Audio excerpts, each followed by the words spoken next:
See if that works. Hey, it looks like it worked. Yay! Yay! All right, cool. I think we're here. I think we're live. But I'm gonna get some coffee.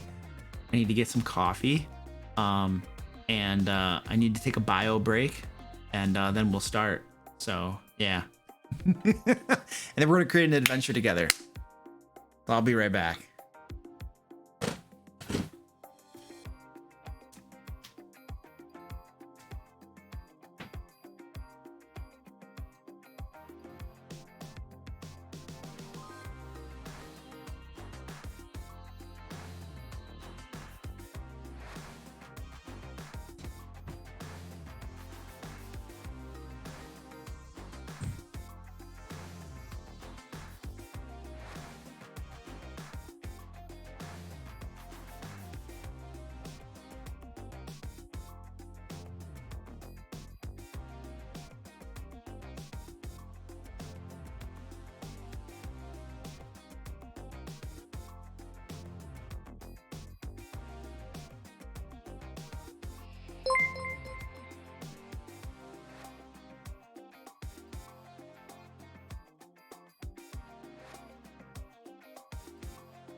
No sé qué tú ves en mí, mi amor. Ya no dejes de mirarme, que ya me gusta quién soy. Contigo me siento en control. Eres el balance en este mundo poco. All right. Oh, got my coffee. I think we're about ready to go here. Starting very soon.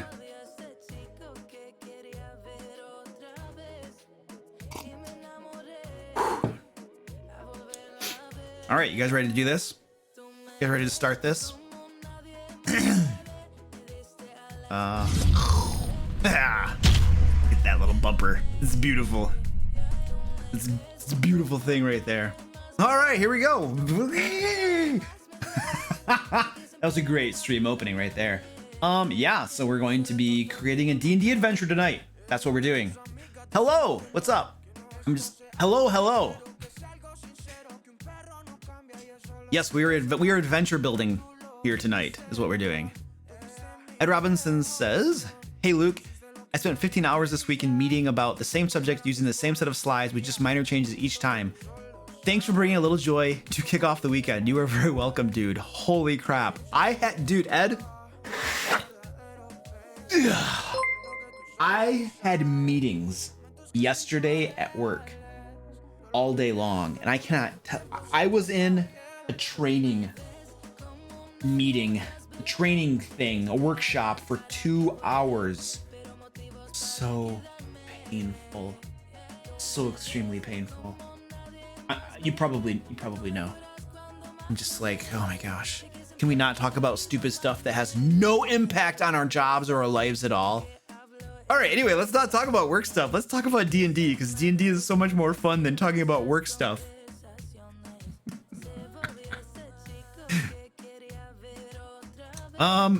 Do a cheesy, we have redemptions coming in already. Do a cheesy plug. Plug the Kickstarter question of the day or anything to encourage people to comment on the Kickstarter more.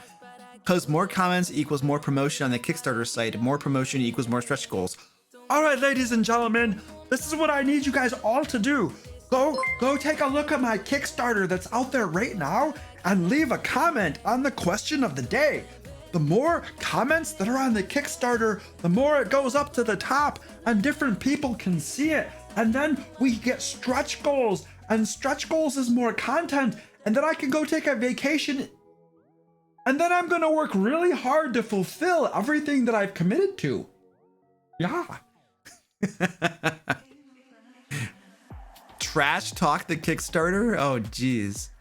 I feel like we should Should probably like actually look at the Kickstarter before we hold on. Let me go to the Kickstarter page really quick. All right, everybody. All right, check this out. Look at this flaming pile of garbage right here. This is the Kickstarter. This is the Kickstarter. It's not good. You should definitely not. You should definitely not back this or pledge to it. You should not help us meet the stretch goals. It's just a very poorly designed product, and it's just really bad. So I would not at all. It's just horrible. It's as bad as the t-shirts and stuff that I sell. You know, there's really nothing compelling about it. Yeah. So I had to slip in a trash talk the merch in there because Danny's here. So we haven't trash talked the merch in a long time. I think people aren't nearly as interested in it. That Danny's not here. How do it looks like some dumb barbarian colored it with crayons. Oh, I totally agree. Yeah. All right, let me close this. I'm gonna open up the Word document where we're gonna be creating the D&D adventure together. So it's gonna be a level 2 adventure. Laundrovid, what up, dude? How you doing? Boston Haas, hello. Zine, Tyler, Huzzah! I got that part right. I need it to hit 60K for more of that awesome art. I agree, dude. I want to fill it with cool art. Hey, Penguin Butt, thanks for the subscription. I appreciate that. We have a 4-month streak going on with Amazon, with Twitch Prime. That's awesome. Bamf, what's up, dude? How you doing?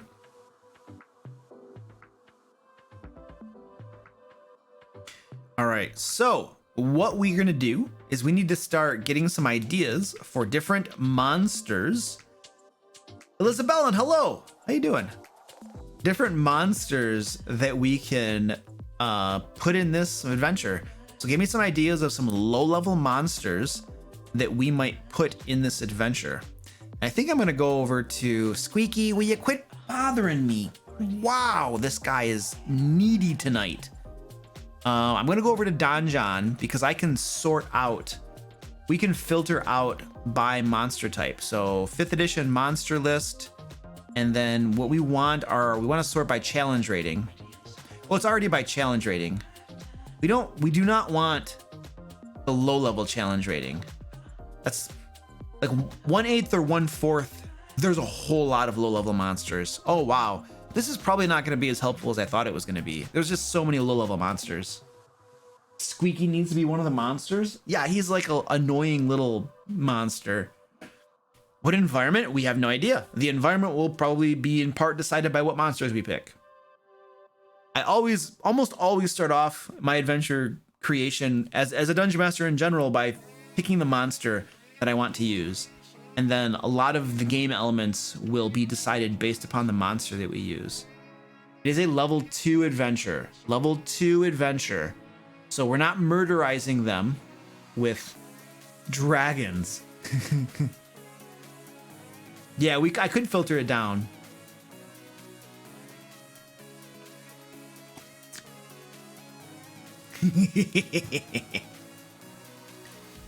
What kind of monster types are there? All right.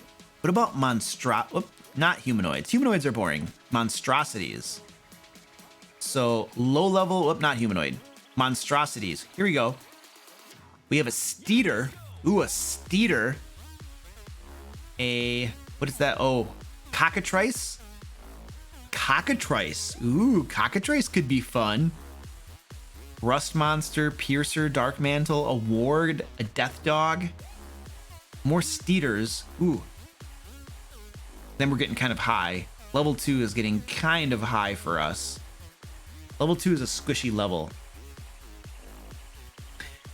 Inkeg. Ooh, Inkeg. Does Cockatrice have petrification? It does, but it only lasts 24 hours, so it's not that big of a deal. Hey, Cole Sparks, thank you, sir, for the tier 1. I appreciate that. You got a 2-month streak going on. Really appreciate the support, dude. Modron. Ooh, a Modron. Dude, I like the idea of cockatrices. I really like the idea of cockatrices. Hey, Flyer 1285. Thank you, sir, for the Prime. I appreciate that, man. It's really cool. It helps keep my cats fed with kitty treats.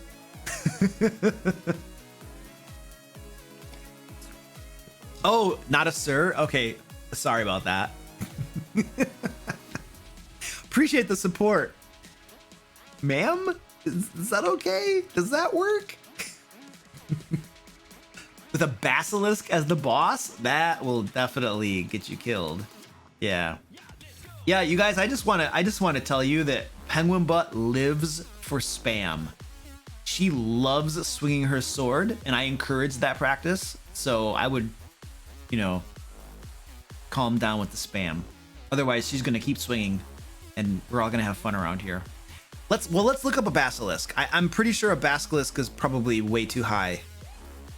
I'm almost thinking that there are cockatrice and that there's somebody that owns the cockatrice or is breeding cockatrice.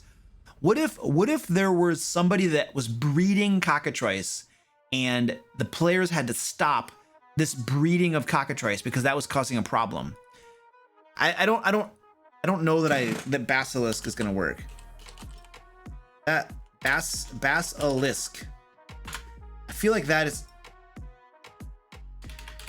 Google can give me suggestions, but D&D Beyond can't. How many times do I have to rant about their search functionality? A level 3 that petrifies you? No, they're all gonna die. I'm not doing that. That's off the table. There's not a basilisk is not gonna happen. This will be available for free on my site, thedmlayer.com, once we get done with it. So it will be available, and I will put links to it over on my YouTube channel and Discord, on my Discord and stuff. So it's going to be all over the place. Oh, they did have a suggested search with the right spelling. I'm probably just too impatient, and I pressed enter too quickly. Harpy. Ooh, a harpy. A harpy. Hold on a second. Harpy. Harpy. A harpy's a CR1. Ooh. What if we had, you guys, what if we had some harpies who were breeding cockatrices? And what if they were, yeah, why would they, yeah, I think that could be really cool. Some harpies that are raising a flock of cockatrice. The question would be why? Why would they be breeding cockatrices? Like what is their end goal? What's their motivation? I want there to be a cool motivation, something a little clever, you know, something clever. An anti-paralyzing potion with the blood, cockatrice blood or organs. Maybe they're selling the body parts or something. They're wild creatures. Maybe use cockatrices as hunting pets, like how we have hounds. Maybe, yeah. Maybe. The same way we use war dogs. They are breeding to prepare for an attack on a city. Yeah, that's just kind of, that's like a normal thing. I want something that's clever and interesting. I'm going for, you know, I can take over the world and destroy and kill any day of the week. I want something a little more interesting, you know? To sell the body parts for the rich. Selling them to an assassin guild. Can cockatrices fly? Let's look them up. Let's find out. So we're probably gonna have, I like the idea of harpies, and then I'm thinking we're gonna do cockatrice as well. Cockatrice. I'm sure they can fly. Yeah, they can fly. They can definitely fly. So we have, we're gonna do a cockatrice, which is a level 1/2. So cockatrice, which is a CR 1/2, and then we're gonna have a harpy, which is a CR 1. And the idea is, the storyline here is that some harpies are raising cockatrices because I think that's the piece here that we need to figure out. Why are they raising these cockatrices?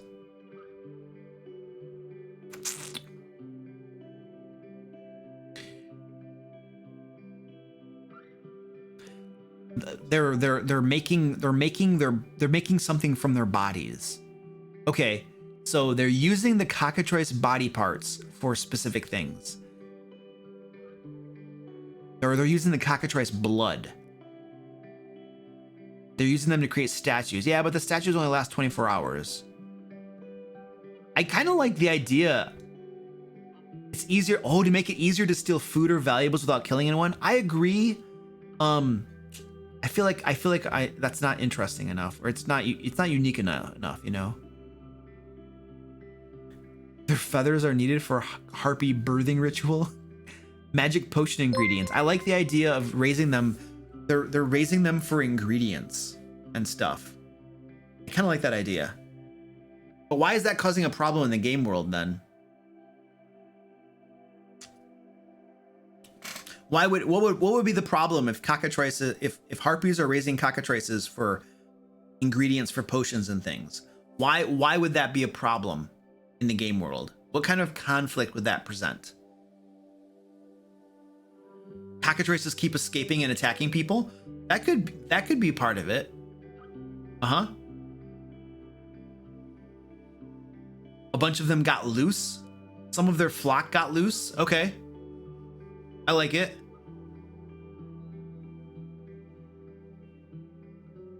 They're raising them for a nearby hag coven. I don't want to get too complicated, pulling in different monsters and stuff.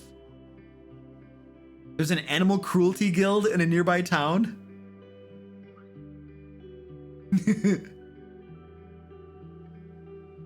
Maybe their bodies are an ingredient in a horrible drug that's the scourge of the local town. Ooh. What if you guys, how intelligent are harpies? How intelligent are harpies? They're not very intelligent. Okay, so they're probably not going to have some sort of drug scheme going on. Well, we could have unique harpies that are a little bit smarter. I was almost thinking, what if they were using the cockatrice ingredients and blood and stuff to create a drug that was addicting people in a nearby town or something, and then they were just making money or something off from it. But I don't know if that's quite as interesting.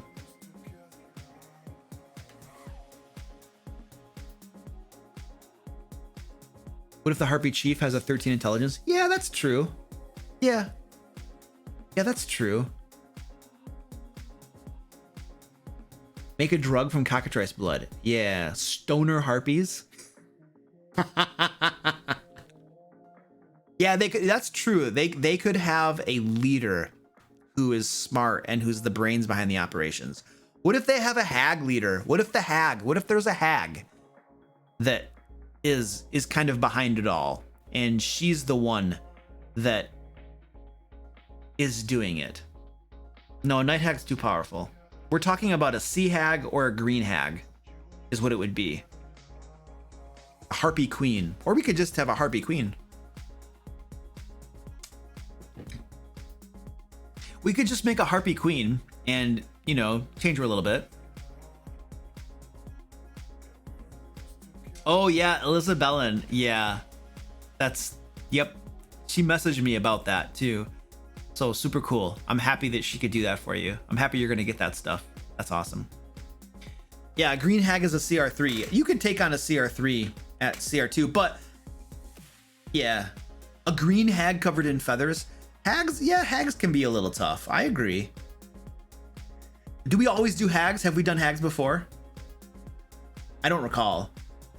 I know I like hags a lot, so it's quite possible that we've done hags before. So we might want to skip the hag idea. It could just be a Harpy Queen though. We have done them 2 or 3 times. Okay, that's a good reason not to do a hag then.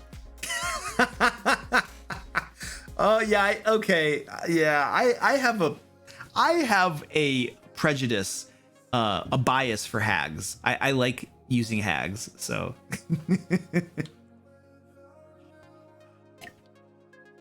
A Naga. Ooh, a Naga. Now, I don't think we've ever used a Naga before. What kind of, there are different types of Nagas, but I think a Naga is really powerful. I don't think that's going to work. If a Bone Naga, Spirit, Guardian. These are all really powerful. No, these are too powerful. That's not going to work. That's not going to work. Emily the Cat Girl, hello. You on T are too powerful too. Let's just do hags and harp. Let's just do a harpy. I think we'll just keep it simple. Okay, some harpies are raising cockatrices because. So let's say, what do you call a group of harpies? Is there a term for a group of harpies?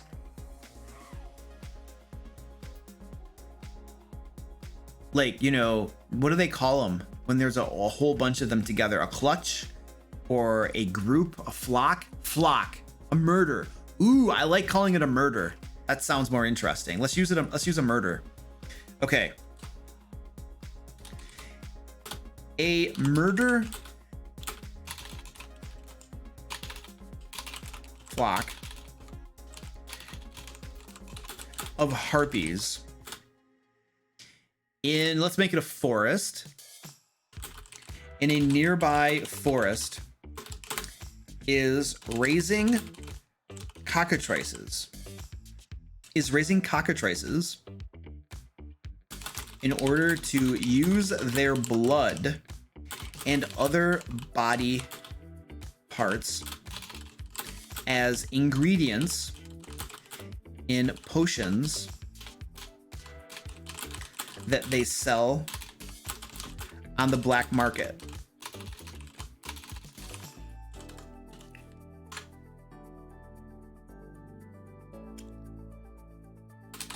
They are also creating an illicit. What's the name of the drug they're creating? What's the murder of the harpies? Is it Tyson? What's the name of the drug that they're creating? Dunglewood Forest. I like that. Wait, is Dunglewood? Is that from Lord of the Rings? Is Dunglewood from Lord of the Rings? I don't want to copy something. Red Drum. Ooh, they're also creating an illicit drug called Red Drum. Yes, I think Tangleroot or Tanglewood sounds like Lord of the Rings or something. Red Rum, called Red Rum, that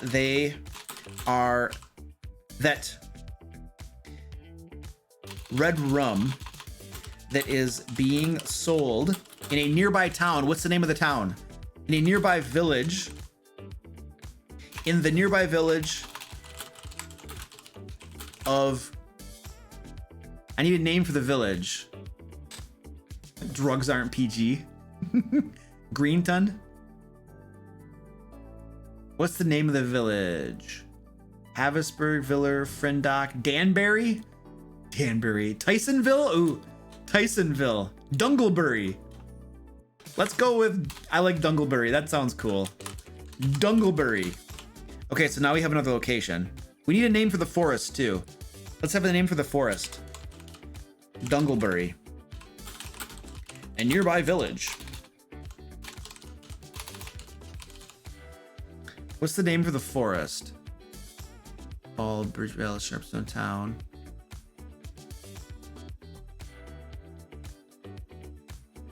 Deep Dungle Forest. Dunglewood. Dunglewood. Treebeard? No, we're not copying stuff. Well, I called it, I put it out as 2 words, Red Rum, so I think it's okay. Burywood. What about Dunglewood? Dunglebury? Dungleberg. What about calling it Dungleberg? And then the forest is Dunglewood. Dunglewood Forest. A nearby forest. Inhabited by a murder of harpies. A nearby forest being plagued by an illicit drug problem that is leaving much of its populace addicted. All right, There we go. Nice. The leader of Dungleberg needs to have the last name Dungle. Okay, what's his first name? Let's do the mayor. What's the first name of the mayor? Something Dungle. Something Dungle. What's his first name? What's his first name? Hey, Fofos, thank you for the prime. I appreciate that, dude. George Dungle? Duncan Dungle? Primus Barry Dungle? Red rum. Yeah, we'll have to figure out what the drug does. Yes. Merryman. Daniel Dungle. Markin Dungle. Dylan. Berg Dungle. Dan Dungle. Why? Dan just wants his name and everything. Digby. Alistair Dungle. We're going with Alistair. I like that. Alistair Dungle. Alistair Dungle. The mayor of Dungleberg.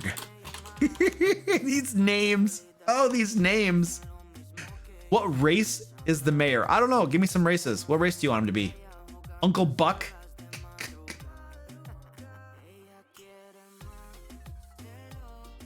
The mayor of Dungleberg. What is it? What is he? A gnome? Oh, a gnome is cool. Gnome. I see lots of gnomes. The gnome mayor of Dungleberg. What if Dungleberg is just a gnome village? What is it? Oh, it's a gnome village. A nearby gnome village. The whole village is gnomes. Yeah. Let's have the whole village be gnomes.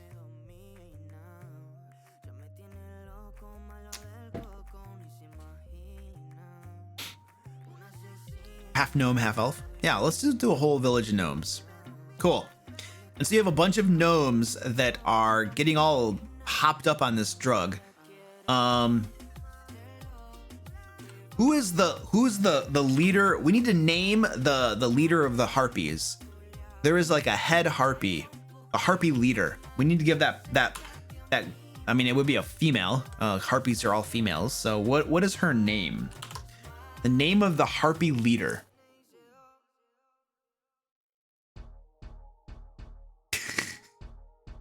Mother Roost?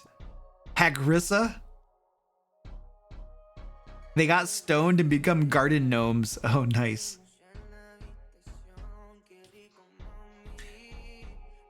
Gwendolyn? I kind of like that. I kind of like Gwendolyn. Tanya. Let's do Gwendolyn. Gwendolyn. Spell check? There we go.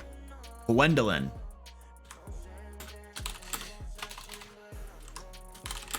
The harpy leader. Is there a stat block for a harpy leader? Is there like an actual stat block in D&D Beyond or something for a harpy leader? Is that a thing? Harpy Matriarch. Oh, is there a Harpy Matriarch? Let's see. Harpy Matriarch. Hey! Look at that. What level is that? CR5? Oh, I don't know if they can do a CR5, you guys. That's really powerful. Yeah. That's too powerful for a level 2 adventure. Yeah, we're not gonna be able to do that. We'll do something. We can, if we have time, we can the harpy leader. The harpy leader, there we go. Well, we'll figure something out. We can customize her maybe if we have time. Yeah, the matriarch sounds cool, but a CR5 is gonna murderize everybody, so that's not gonna work. We'll cross that bridge when we get there. We're not quite at the point where we're gonna start customizing that harpy leader right now.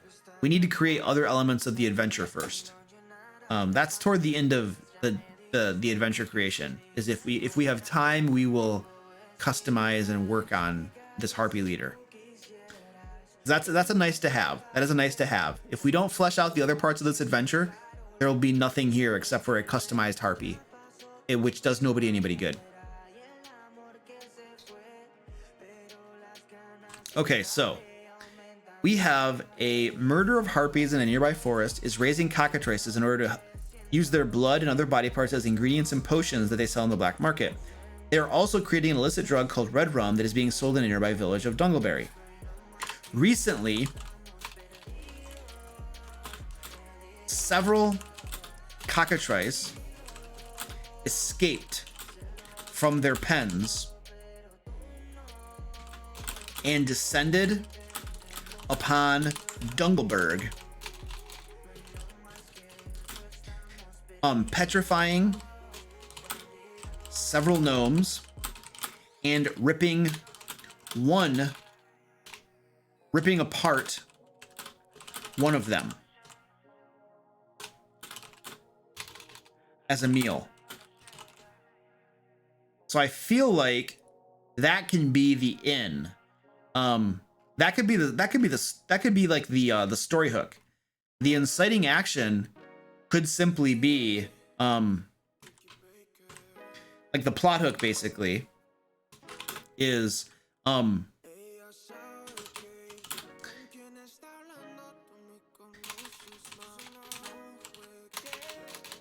the characters. No, we're just gonna say Alistair Dungle, the mayor of Dungleberg,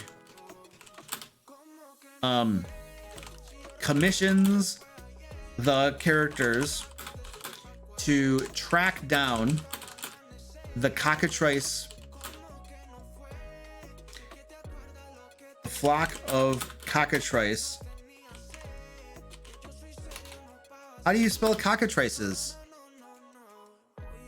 There we go.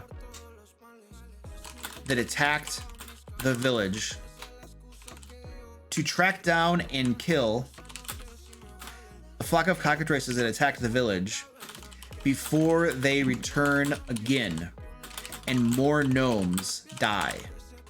So that's pretty simple. Go stop the cockatrices. And then, hey, Elisa Goose, how you doing? D&D today? Nice. I have D&D tomorrow with my Ancient Dragon group, and I have my Curse of Strahd game on Sunday. So I'm pretty excited. What is your problem, little guy? You guys just hear him? He's like, meow.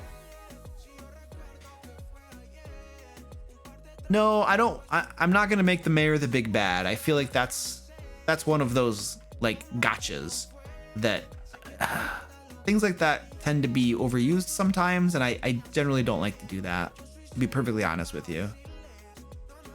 You got D&D tomorrow too, Deceiver? That's awesome, dude.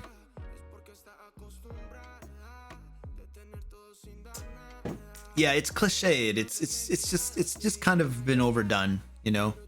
If there's gonna be some sort of like thing that's a surprise, then it needs to be like implemented differently and be a little bit less like overdone and crap. All right, we don't need that anymore to be highlighted. Oh, I got that. Oh, I feel like at this point, I want to do two things. I want to decide what this red rum drug does. What is this red rum, this illicit drug? What does it do? What does this red rum drug do? That's not part of the storyline. It is. Let's just make it. Let's just do here. Red rum. This. This illicit drug being made by the Harpies has the following effects. All right, I want to decide what this does.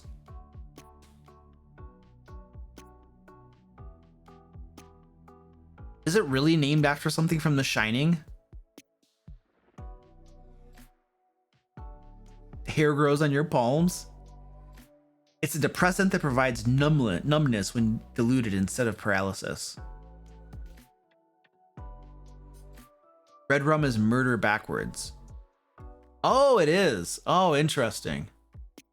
It makes you taller. Gnomes are loving it. It makes the gnomes think they can fly. Oh, jeez. It petrifies non-gnome humanoids for 5 hours. For gnome humanoids, it causes a state similar to alcohol intoxication and prevents the casting of spells. Well,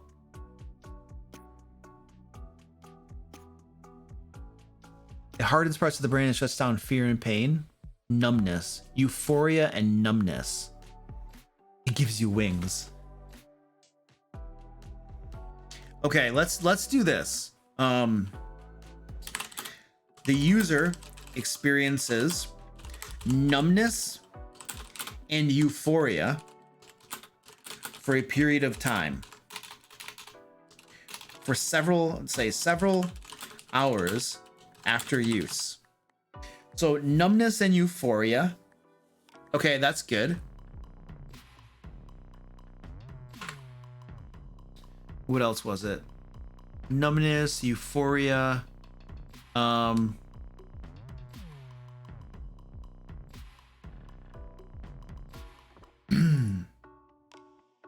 What else could it do?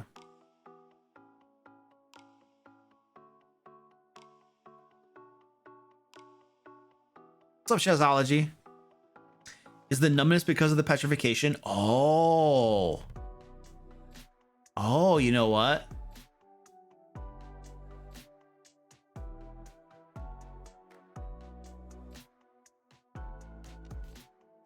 Yeah, we could do something like that, Pelican. When we get to the part where we're actually creating the leader, we will discuss that in further detail, but we're not there right now. It causes disadvantage on insight and perception checks. Okay.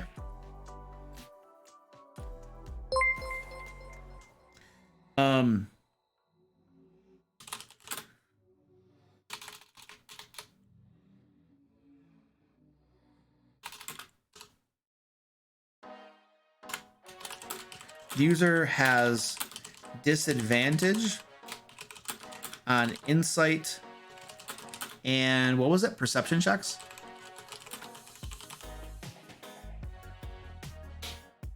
I think after extended use, a user's skin becomes hardened and takes on a gray tone. Eventually the user turns into stone. Permanently turns to stone.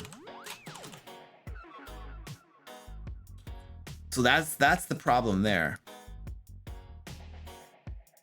We'll say for 1d4 hours after use, user experiences numbness and euphoria, and has disadvantage on insight and perception checks. After extended use, we'll say several months. So I think that, and that's a good motivation for the mayor to seek help as well. I agree. So we're going to say for Dunglewood, yeah. So inciting action. We can also say that the mayor also tells the characters that they're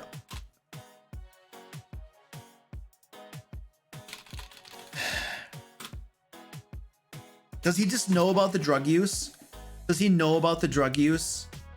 Or does he just tell I think he just might tell them that many of the gnomes are acting oddly and some of them are taking on a gray hue to their skin.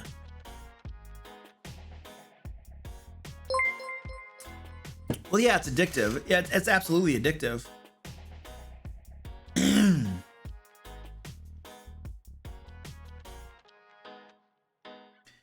I think he would know, but it's just recreational until it's not.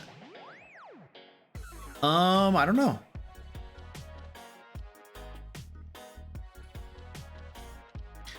We don't have to flesh out every single detail of it because it'll take too long to figure out every little thing. The The mayor also tells the characters about a new recreational drug in town, red rum, that many gnomes have begun using. However, he's concerned about it as several gnomes have taken on a grayish tone to their skin.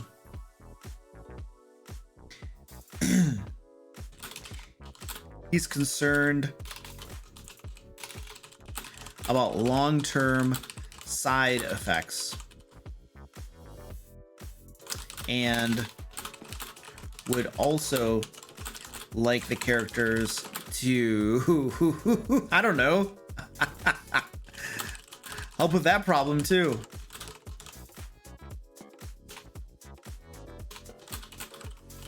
So it might be something that he just mentions in passing, you know. Maybe he knows someone or has a family member addicted. Yeah, I don't know. Maybe.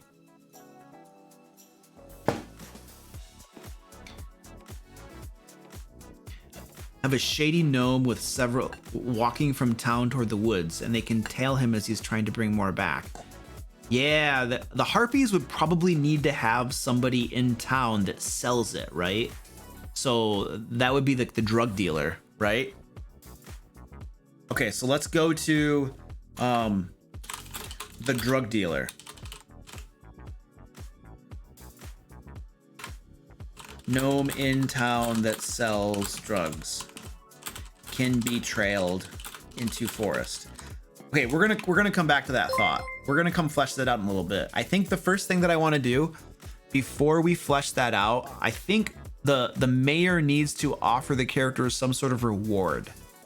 So what kind of reward would they offer, do you guys think? It's a level 2 adventure, so we can't get too crazy. It's not going to be a ton.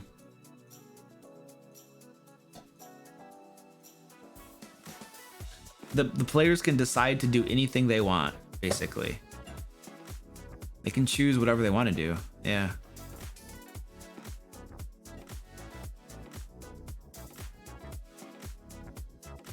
His daughter's hand in marriage. Some gold or land. I think it would just, yeah.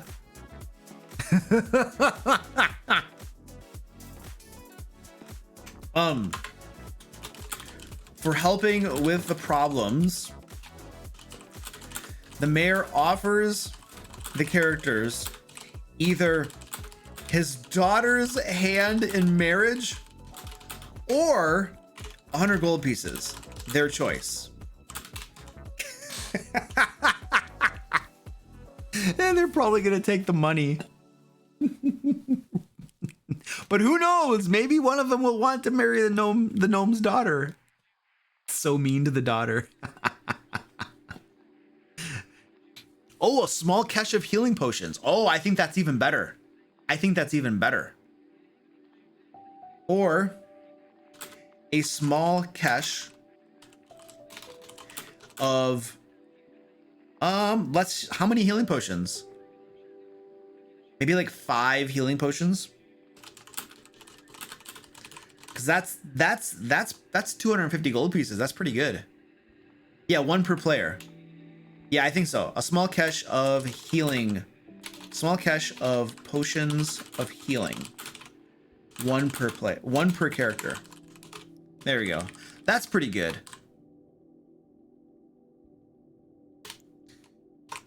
That's a pretty good reward for a level 2 adventure.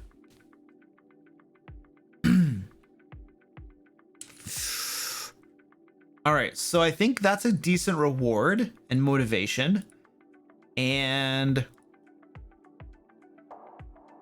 so they tell them about the cockatrices. That they need to track down the cockatrices, and they could either investigate the cockatrices or they could investigate the drug dealer too. Because if there's a drug problem, somebody's going to be pushing it. So let's hit that. I feel like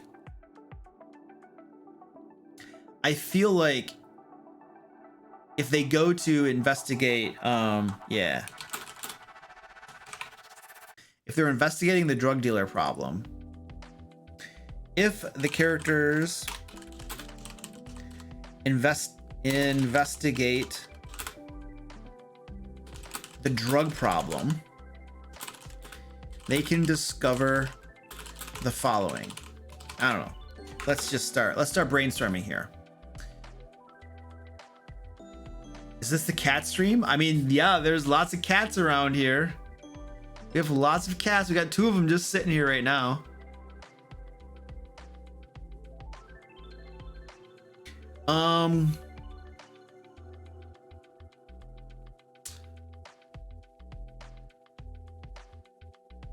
The dealer should be a sexy female deep gnome.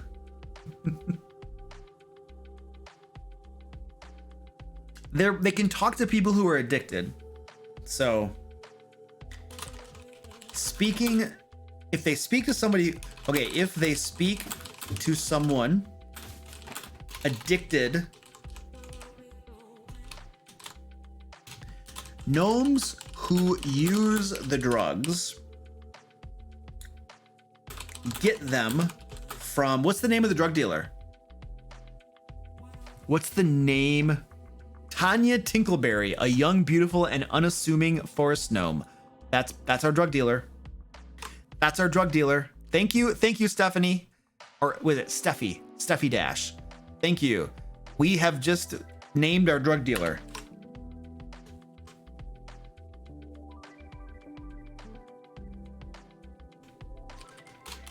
A young, beautiful, and unassuming forest gnome who deals red rum,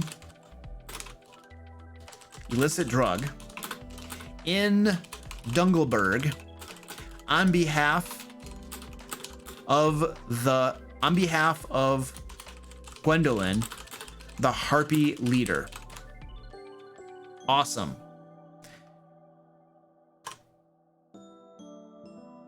That is perfect. A young, beautiful, and unassuming forest gnome. That's beautiful. Yeah, thanks, Steffi. The drug dealer. Gnomes who use the drugs get them from, what was her name again? Tanya Tinkleberry. Tanya Tinkleberry. If the characters succeed on a DC, they're level 2, so let's say DC. What is going on? Squirty Pie. Jeez. She's like running around the place, crying and stuff.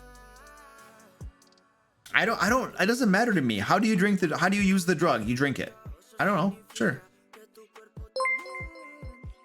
Yeah, I make lots of typos. I don't know where it is though. Gnomes who use the drug get them from Tanya Oh, Tanya. There it is. I found it. Tanya. A DC 12. What would it be? Charisma. Intimidation. Or persuasion. Check. They can get that information from one of the addicts.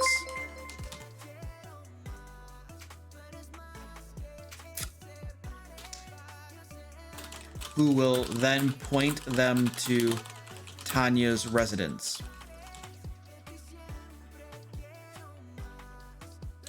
It's a red powder in a vial. You put a dash of it into rum. Okay. Red rum is a red powder that is mixed into alcohol. Thank you. Alcohol, typically rum, and then drunk. Drunk, I don't know. Something like that.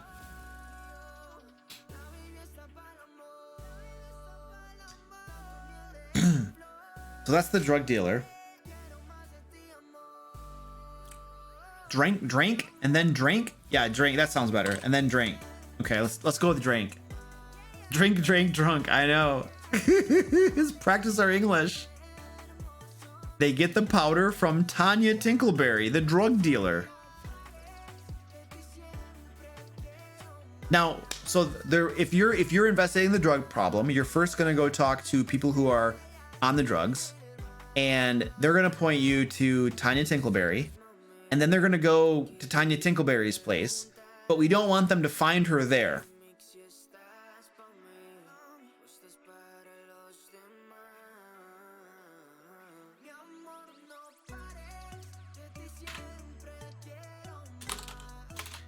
Tanya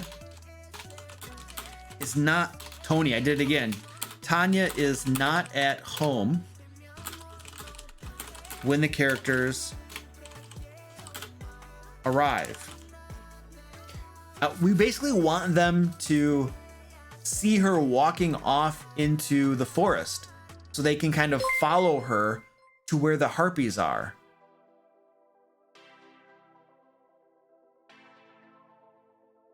She left a note, getting more rum, be back soon. Oh, nice. I kind of like that. There's a mud trail. Yeah, in the house that leads to... I like that. Yeah. Okay. However, there is a note pinned to her door reading... What was it? Getting more rum. Be back soon. That seems kind of obvious to have it pinned to her door, though.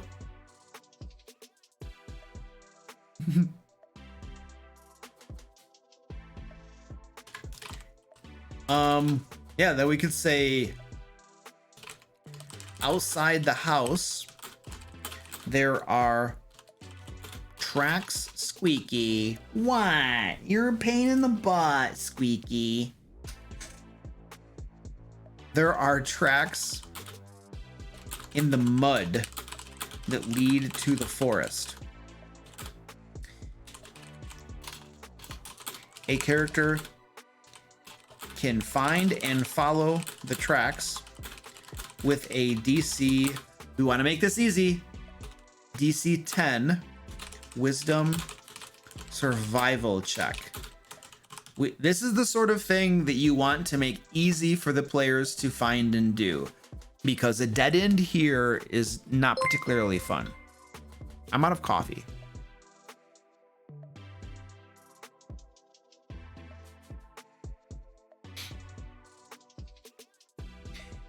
If you read this, you'll know I'm off to visit Mom. I'll be back.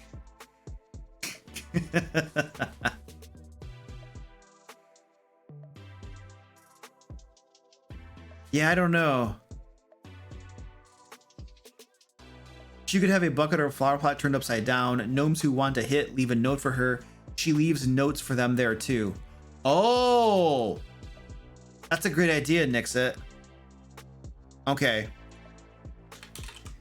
Addicts can also tell the characters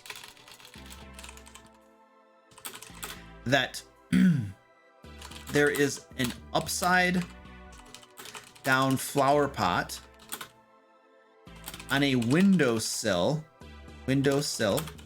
of Tanya's house. It is used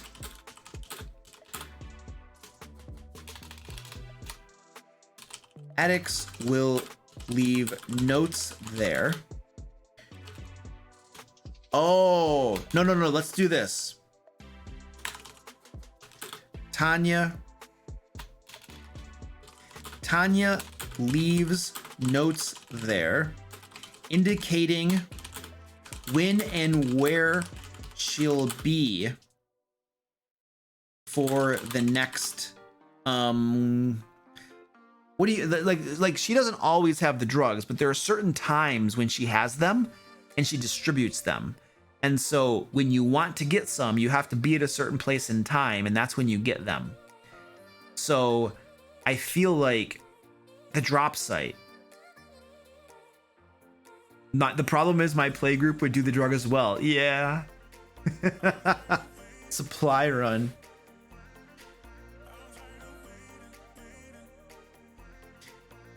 Where she'll be for the next what do you call it? What do you call it when I don't know how to word this? She leaves notes there indicating when and where she'll be for the next when you go to buy stuff. It doesn't matter where the place is. I don't care where it is. I don't know the word. Squeaky, stop bothering me. Jeez. Drop off distribution? Yeah. For the next drug distribution.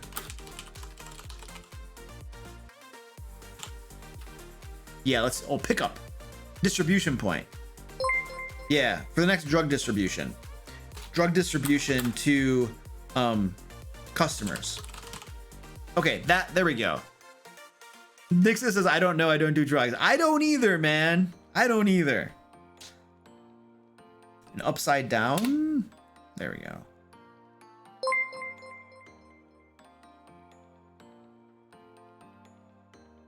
Okay, Tanya's not at home when the characters arrive. However,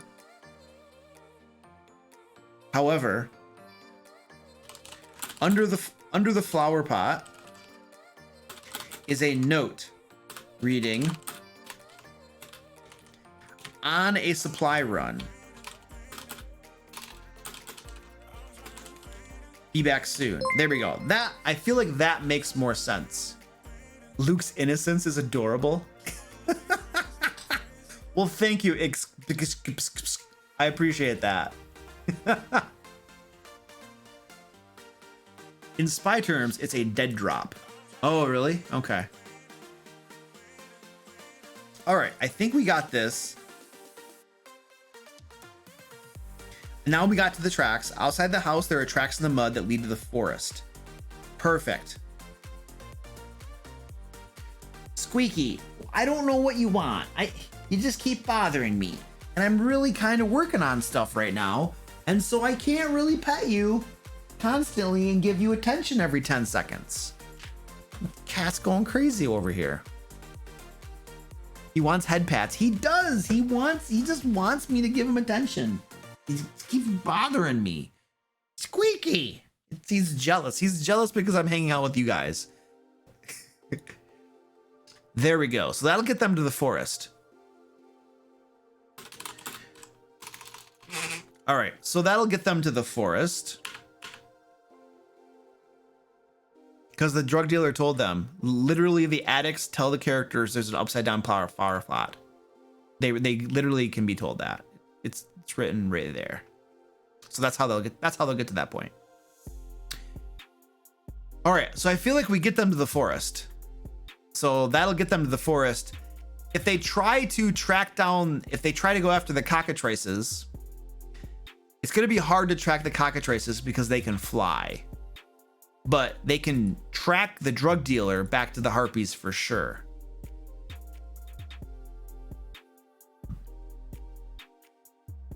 So I think that'll get them to the forest. I think that gets them to the forest. What's the name of the forest again?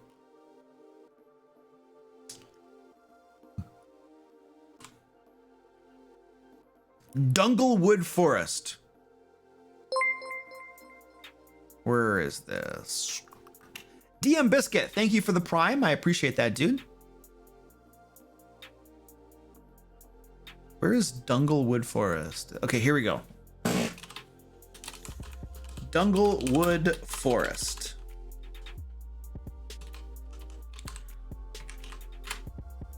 All right, now, when they get to Dunglewood Forest, do they just keep following the tracks? Am I gonna put any box text in, like read aloud text? No, I'm not. I don't do that for these. That takes a high level of effort, and we don't do that for these adventures that I create here. It's very useful when you're doing a published module, and that will be in my Kickstarter, but not for this. It's too high of effort. All right, I'm gonna get some coffee here. We need to talk about when they get to Dunglewood Forest, what do they find, and what helps lead them to the Harpy's nest or whatever. So first coffee. Hey. Hey. Don't be looking at the backs. Don't look behind the curtain.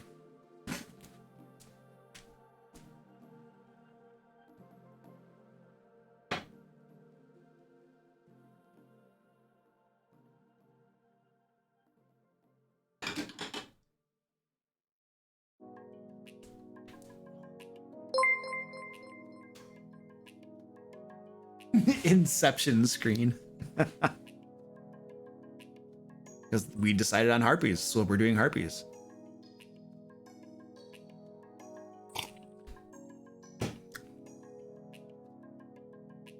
Same reason we anything. Squeaky, what is your problem?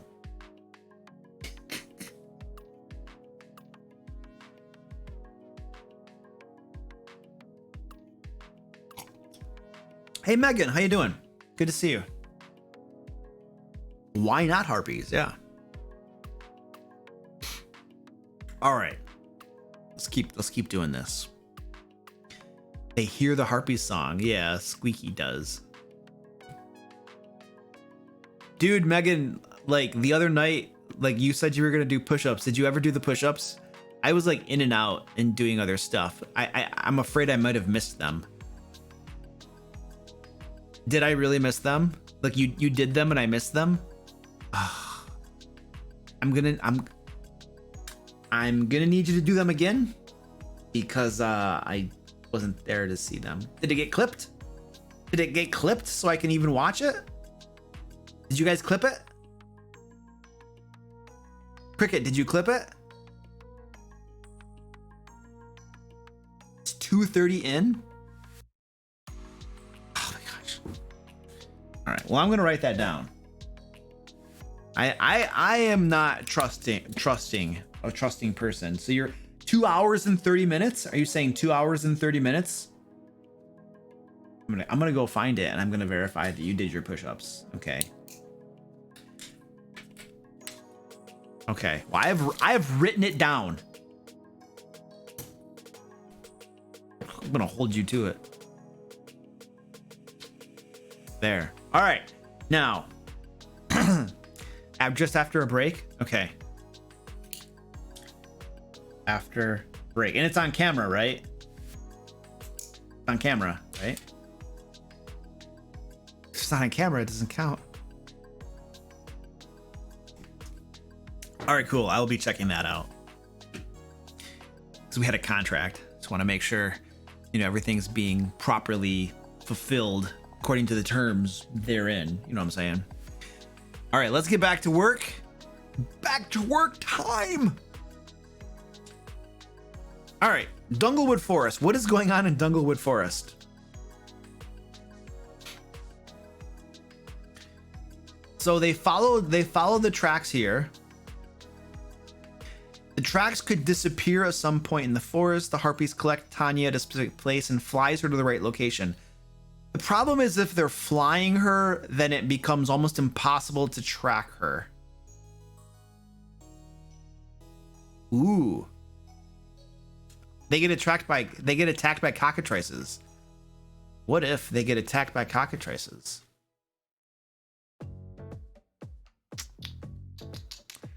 Cricket says it hurts my feelings that you don't trust me, Luke. Oh, Cricket, I don't trust anybody. Don't feel bad. It's not you, it's me. Petrified forest creatures. Yes, David, I think that's it. They start to find, yeah, the cockatrices and harpies are working together. They start to find, oh my gosh. That's so crazy, Deceiver, that Twitch is like won't put cockatrices in. Oh, because they probably think you're talking about something else. Squeaky, I don't know what you want from me. I can't fulfill your whatever you need right now. I need somebody to come over and just pet my cat for me so that he'll leave me alone. Is that something we can do? Is that a possibility? So they're gonna go into the forest.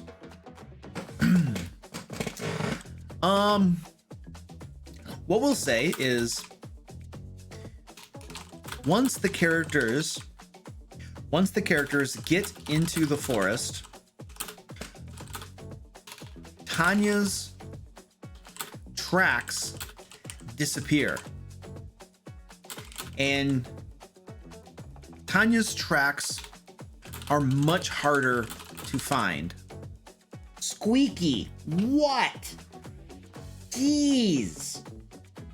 No, what if they lead to it? Oh yeah, they're much harder to find. However, the Cockatrices have been busy. No, we'll say the flock of escaped Cockatrices have been busy. And there are many stone statues of petrified forest creatures all about. Squirrels. What kind of forest creatures? Squirrels, deer. What kind of things are in the forest that could be petrified? What I'm basically thinking is they could follow a path of petrified creatures back to the harpies, basically. Rabbits, okay. Rabbits. Did we get a volunteer to come pet my cat for me? Birds, okay. Birds, foxes, skunks, etc. All right, beautiful. That's enough. Maxim's like, I will. All right, we'll figure that out. I don't know the logistics of that, but I'm glad I have a volunteer. What, Squeaky? I'm gonna put you in a room or something and lock you in there. You need to stop bothering me. Don't look at me like that. He's like looking at me. He's looking at me weird. Oster, thanks for the 199 bits, dude. I appreciate that. We had lots of cat volunteers. Oh, I bet we did. What's the DC for the harder tracks? Let's make it pretty hard. Requiring a successful DC. You're killing me, Squeaky. Let's make it 15.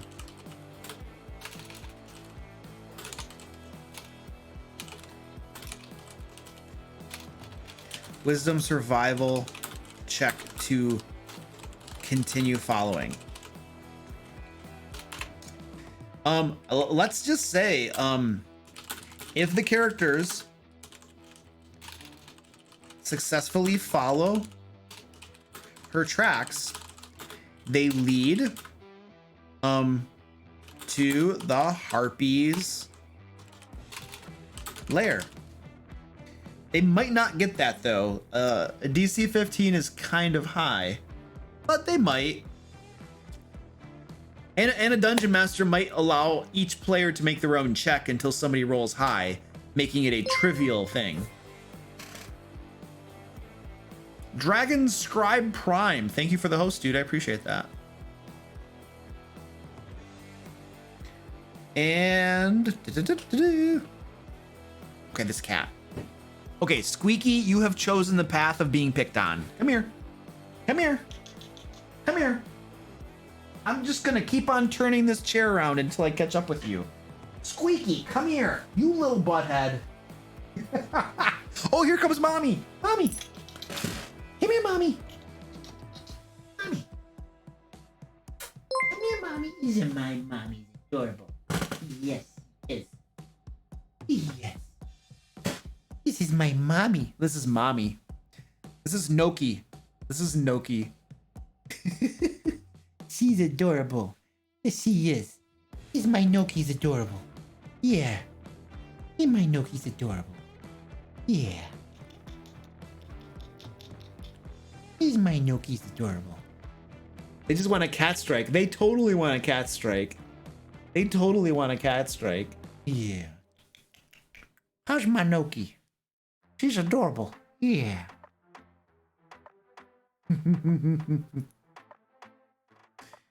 She's a happy kitty. She's happy kitty. It's a happy kitty.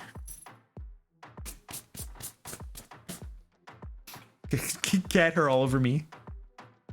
Noki is a very good kitty. She's like so affectionate and happy. She's a really good cat. Yeah.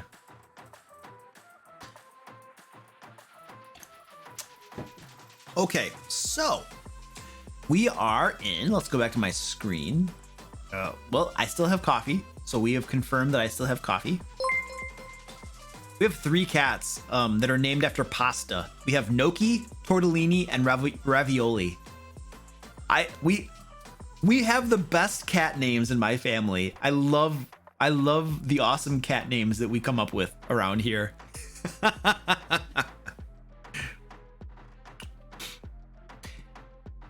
Did somebody redeem a cat strike? Is that what happened? I don't see a cat strike redemption. I don't have a problem with doing a cat strike and stuff. Princess Canuta, what's up? How you doing? I just don't want to have like tons of redemptions because it takes away from. Why am I on this screen? That's weird. Why is there a coffee cam? I mean, like, don't you need to know how much coffee I have? I feel like this is really important information. What would you do if you didn't know how much coffee I had, or had a view into how many cats and what my cats are doing? I feel like this is important information for everybody in the stream to know. Oh, Andy Savin just redeemed a cat strike. All right, we're gonna do that in a hot second. We'll do a cat strike just in a hot second. What I want to do first is just flesh out this forest a little bit more. Let's finish this scene right here, and once we finish this scene, we'll do a cat strike. I don't fill it up, Goliath Cleric. I leave the coffee. I only fill it up about halfway, so it doesn't get totally cold by the time I finish it. Yeah, the coffee cam is the most important part. Yeah. Yeah, it's for mini painting day. It's also because sometimes for these creations, I'll draw maps on grid paper, and it allows you to see the map as I'm drawing it on my desk. Because this is really just a view into my desk. So when I'm drawing stuff and I'm doing stuff, or I'm like showing off my bling, you know, you guys can all, you know, see that sort of thing. So that's really what the purpose is. But it doubles as a coffee cam too. Squeaky makes this show, man. Oh, I know Vita Monster. Squeaky's awesome. He's a little pain in the butt though.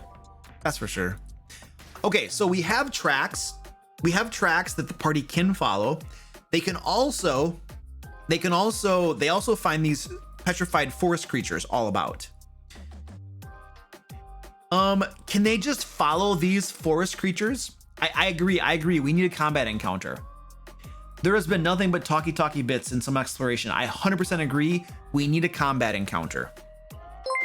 So what are they gonna find? Squeaky, you little punk. What are they gonna find here? Can they follow these petrified creatures? I feel like if they try to follow the petrified creatures, what if they come upon the cockatrices? I almost feel like if they follow them, they're gonna find the cockatrices and they get attacked.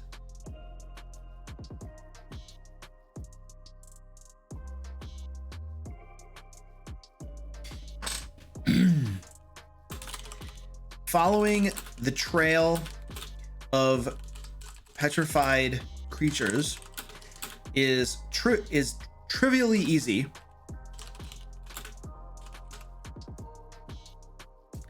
And where would the cockatrices be living?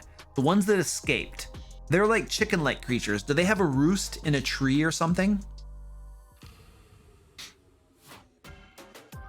No, I don't make adventures that are low on combat. My adventures are balanced. You have social interactions, you have exploration, and you have combats. I include a balance of all of that in all of my adventures because most groups of players have a balance and a mix of different preferences, and so everything has a little bit of everything. I don't put things very heavy toward either side.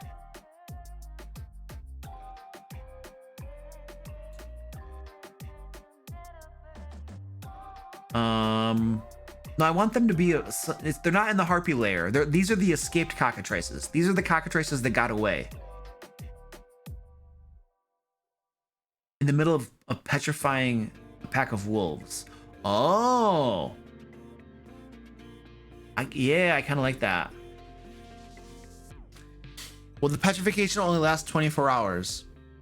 Strahd, what's up, dude? How you doing, man?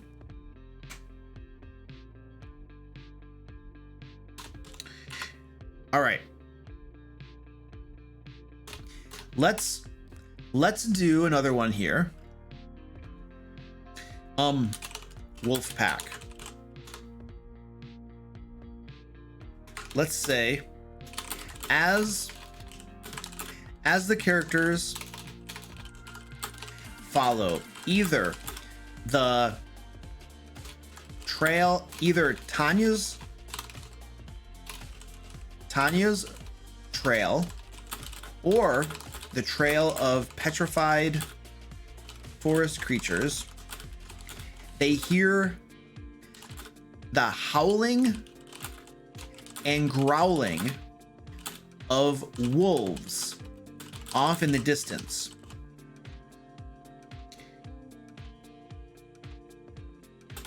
And the sounds of combat.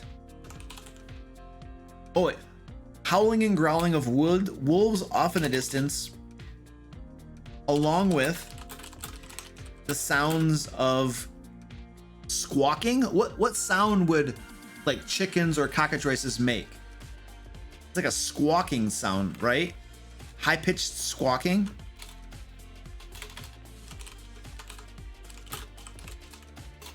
Squawking sounds.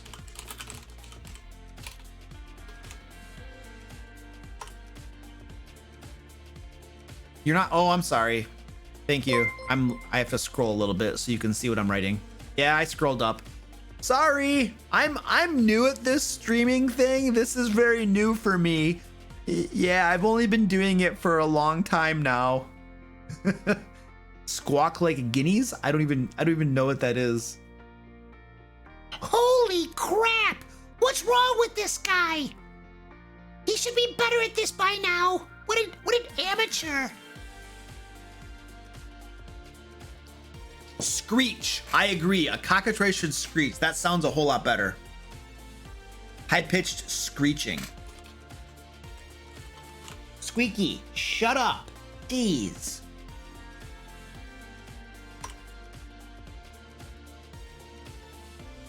Maybe the creature should be something sentient, so the PCs... Well, if they're following a trail of something and they hear this sound off in the distance, they'll go get involved more than likely.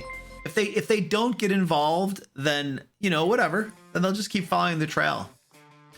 Hey, Strahd, thank you very much, sir, for the 10 gifted subs. I really appreciate that, dude. If you just got gifted a sub by Strahd, please give him a big thank you. Hooking folks up with subscriptions and all that good stuff. By the way, if you are a current subscriber to my channel, or you just got gifted a subscription, you have access to a VIP channel in my Discord as well. So make sure you hook up your Discord to Twitch. There are instructions down below in the panel for how to do that. And you just got access to a VIP channel over my Discord server. So thanks to Strahd. Awesome. And there are other perks too. Like at the $10 subscription level, you get to vote on videos I make. We have a monthly VIP hangout. We all get together on Zoom, video and voice chat, and we hang out and talk and stuff. So there's lots of cool perks for subscriptions and stuff, all detailed down below in the panels and all that kind of crap. And you can also ask Penguin Butt, and she'll tell you. This is sending people her way.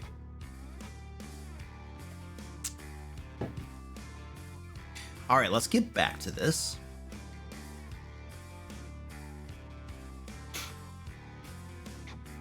What do we have at the top? Oh, nice.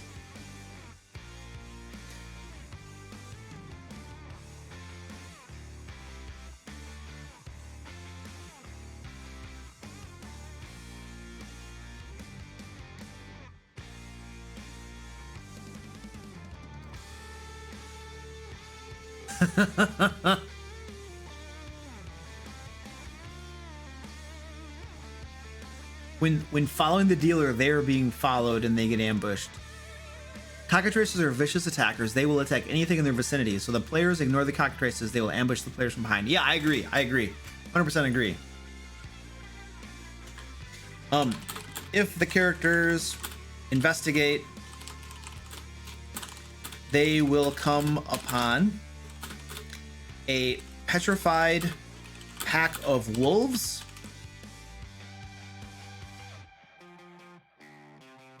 And what we need to do here, let me get the right one. What we need to do is we need to create an encounter with these cockatrices. We have 4 players, they're level 2. And what level is a cockatrice? Cockatrice is a 1/2. So 1/2. What if there are 4 of them? That's deadly. Oh, don't do that. 2 of them, easy. 3 of them, hard. There we go. Let's make 3 cockatrices. Yeah, let's have 3 cockatrices. That's a hard encounter. They should be fine. Nope, I don't need that. They will come upon a petrified pack of wolves. A petrified pack of wolves. And 3... They will come upon a pack of wolves that was just set upon by the flock of cockatrices. All 5 of the wolves have been petrified, and 2 of the cockatrices were killed by the wolves. However, 3 cockatrices survived, and when they spot the characters, they immediately move to attack, because that's what cockatrices do. They are vicious creatures and they're going to attack. I kind of have a thing in my games where I usually don't just have monsters attack immediately. That's kind of a thing. But in this particular instance, this is really what would happen. And so I think they're just gonna move to attack. Maybe start with one of the cockatrices hurt by the wolves. Four of them is deadly. 4 is too much. Oh, let's make it a pack of 8 petrified wolves to make it sound super dangerous. It's not gonna be a TPK, Megan. They're gonna be okay. All right, 8 of them, okay.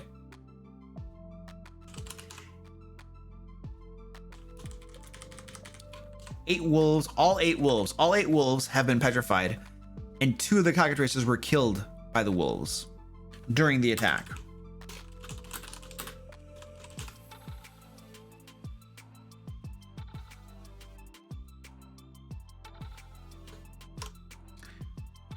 Cockatrices don't even have that many hit points, so having one of them be damaged or something is kind of pointless. Well, you know, one of them is wounded and only has 12 hit points. We could say that will make it a little bit easier.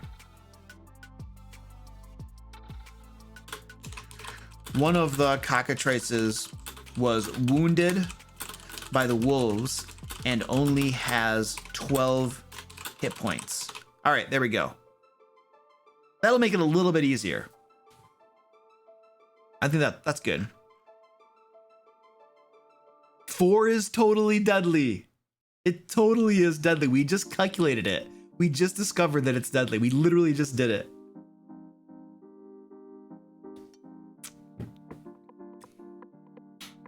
All right.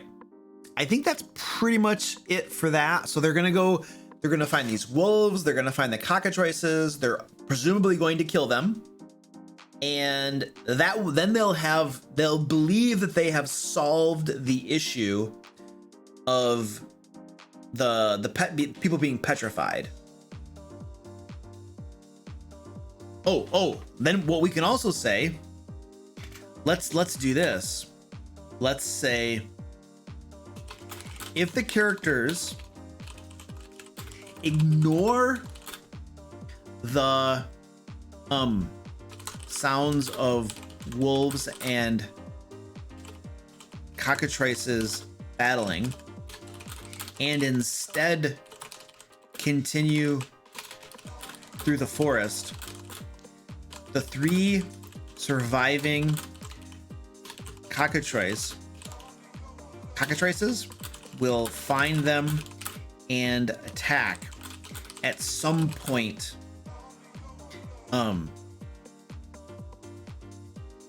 as they continue through the forest. There, because they need a battle. There needs to be a combat, so we're going to give it to them.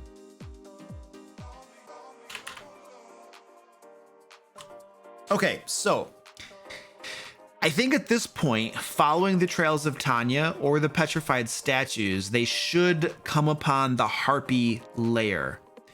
But my question for you is, what kind of layer would we expect to find the harpies in? Where are they living? A treehouse. A treehouse with a ladder leading up to it, a landing pad for the harpies and such flying in. It's a nice place, and there is some mud on the ladder, similar to what Tanya is trying. Why would there be a ladder? Why would there even need to be a ladder? Harpies don't need ladders. Cockatrices don't need ladders. If I'm a flying creature and I put a ladder there, that's an invitation for people to come, crash my party, so to speak. Yeah, but they don't need Tanya to come up into their area. They would fly down to her, I think, and give her what she needs. You know, an overlook on the side of a mountain. Tanya doesn't need to go up there. Cliffside roost. That's exactly it. I don't know how the party gets in. The party needs to figure out how to get in. That's their problem. That's not my problem. I am designing the situation to be how the situation should be. And then my players, or your players, or whoever, they need to use their own brains and figure out how they're going to get in. That's not my problem. That's their problem to solve.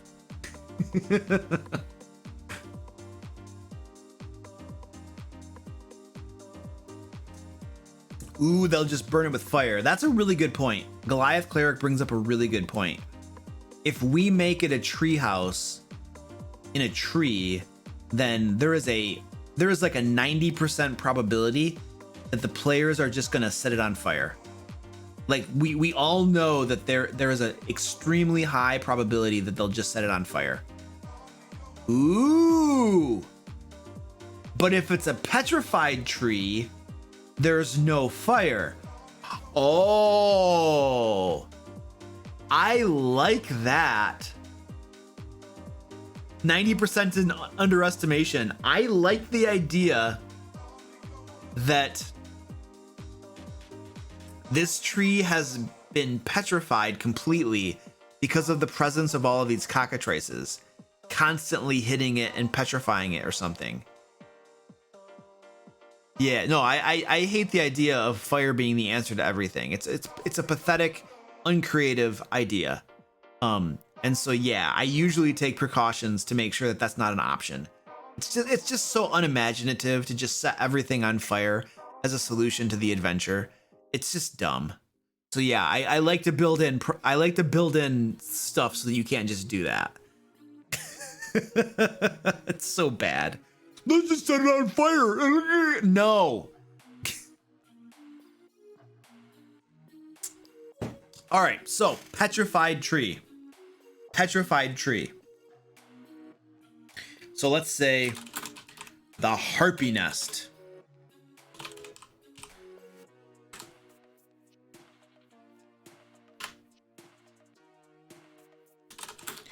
The murder of harpies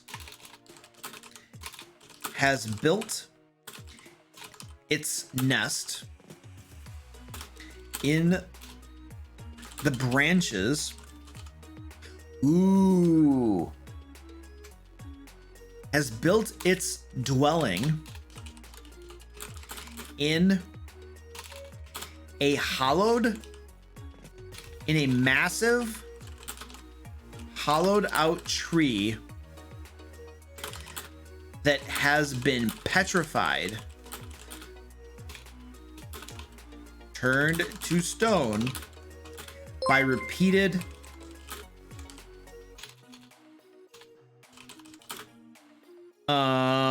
Cockatrice strikes. Contact. We'll say contact. All right, I like the idea that it's hollowed out because then we can do a little bit of a map or something for this hollowed out tree. And then we can have maybe 3 rooms or something in there that we can put stuff inside. Their dwelling, yeah.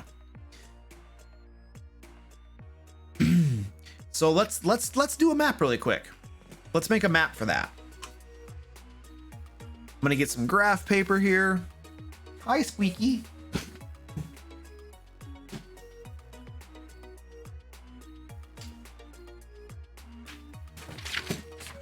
All right, so this is where the coffee cam comes into play. So now we can make a map.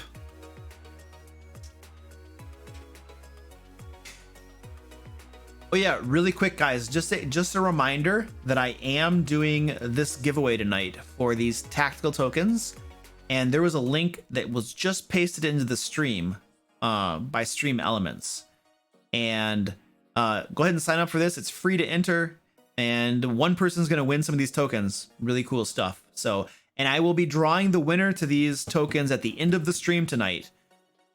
And I beg of you, anybody who's here to the end of the stream, please remind me to draw the winner, because I will almost guarantee you that I'm gonna forget to draw the winner. All right.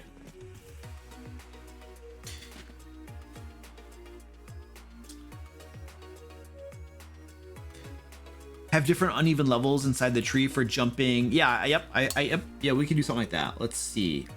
We're gonna call it the Harpy Nest. What is going on down there? Squeaky, will you stop it?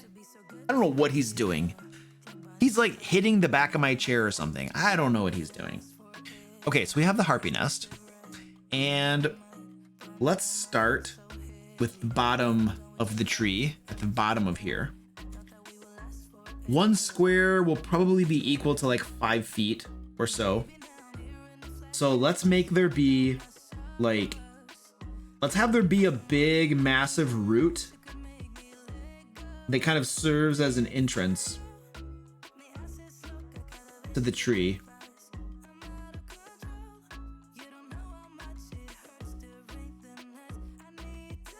Oh, there could be like 3 massive roots that lead into the tree. So any one of these roots, let's make it a little bit of an arc. Any one of these can lead into the tree. So any one of these is like an entrance into the tree. And you just have a big hollowed out area in the tree. And we'll say that there are like different levels and perches too. So let's go up a level. How will they get from level to level? Oh, so it's like there can be little perches and stuff built into them, I think. Yeah, it's a big tree. It's a big, massive tree. It's huge. Oh, the secret word for the giveaway is squeaky.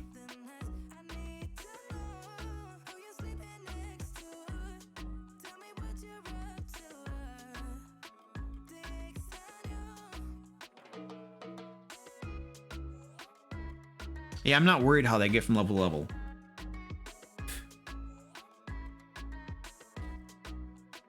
let's draw the next area of the tree. So this will be like level 2. And then let's do the next one's a little bit smaller. And then we're gonna do another one up here. It'll be a tiny bit smaller. Because the tree kind of narrows and gets as you go up. Maybe there's just like different floors with holes in the floor where you would fly up from. My 30-foot wife. Wow. I don't know what to say, Megan. That's pretty big.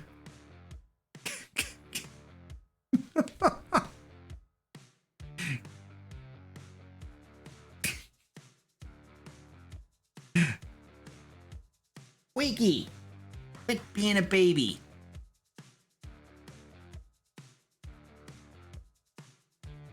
I almost want to have holes in the floor. Would it just be a problem if we just had like holes in the floor where they would fly from? Oh, the hollowed out trunk could be the top floor could be the entrance. Yeah. The routes you've drawn are how they get the cockatrices in and out, as well as an entrance for Tanya for the transaction. Yeah, I agree. I agree. That sounds cool.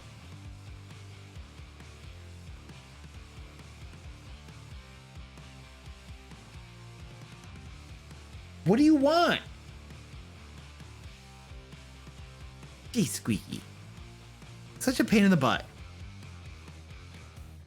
So the highest level. So the highest level could be open. There could be a large hole up here. So this could be an opening or a hole or an entrance.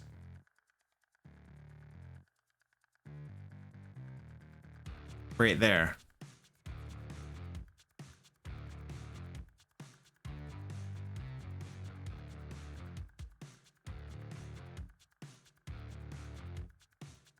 Just trying to decide how I want to have this done here.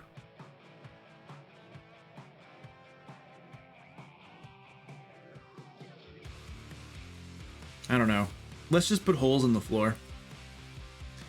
I'm just going to resort to holes in the floor. Oh, well, this one will be solid. And then this is just going to be a hole in the floor that leads upwards. And then probably this one will have maybe a hole in the floor over here, and it's not quite as big.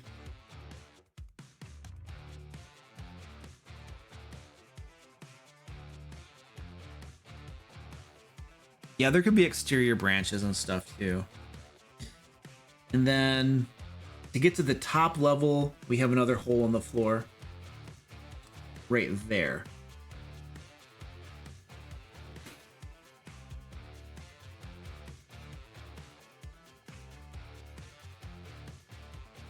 And yeah, we could have exterior branches at certain points too.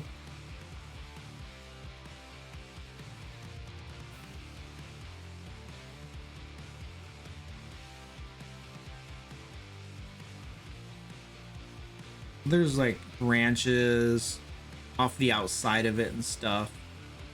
They could ultimately try to climb the exterior of the tree to get to this hole in the top. So they could either go in through the bottom, or you could go in through the top. So I think that's fair. All right, let's call this one. This area is going to be N1. This will be N2, N3, and N4. All right, cool. We have a basic map here then.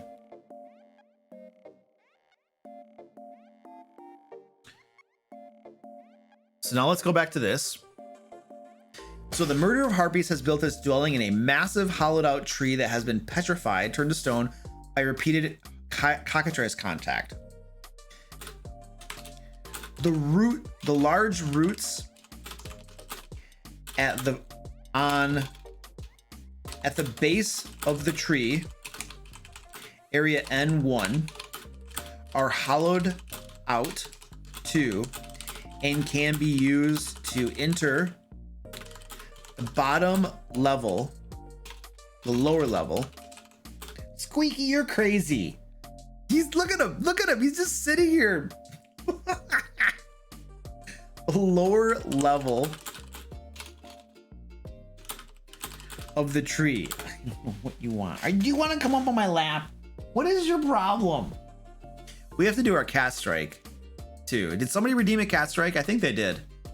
Oh, I think we were gonna do that. I think I forgot to do that. They're hollowed out too and can be used to enter the lower level. There is also a hole in an exterior hole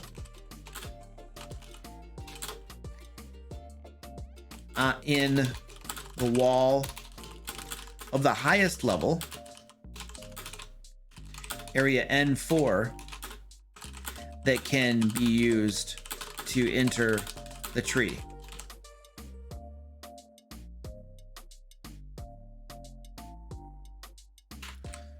We will say that following Tanya's tracks or the petrified or the statues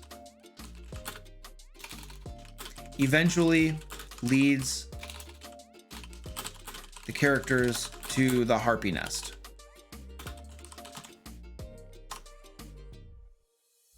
All right, so that's a brief description of the different ways you can go into the tree. Do we want to have the lower level includes a Cockatrice pen? Kazootsoon is lurking. Oh, still lurking. I wish I could lurk and somebody could just do this for me. That would be lots of fun. Is that Wisp? I thought that name sounded familiar. And that's what I was thinking too, that it might be Wisp. From your stream. Yeah.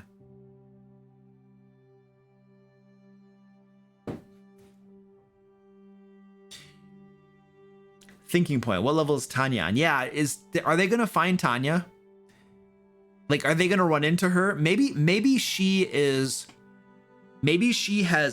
at level 1. Maybe she's at level 1 and she just got done getting some new drugs from the harpies and she's about to leave the tree.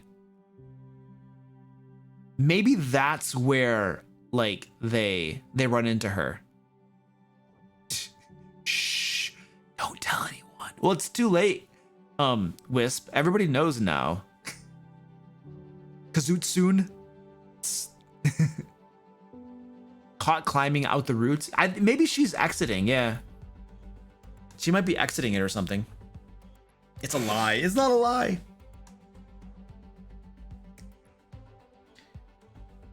The push-ups are in what now? Okay. Tanya was betrayed and is now dead. Let's have a social interaction. No, Squeaky. Let's see. N1. Ground level.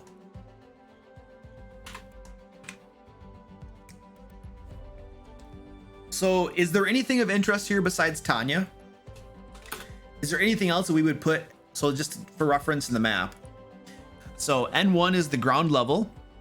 And then we have N2, N3, and N4. Is there anything of interest in N1 besides Tanya? Are the Cockatrice pens going to be at the ground level? What if they're at level 2? It's a little more secure. Just from a standpoint of keeping them safe, you know? Lots of Cockatrice poop. Tanya has just finished receiving more red rum from the harpies and is about to leave the tree.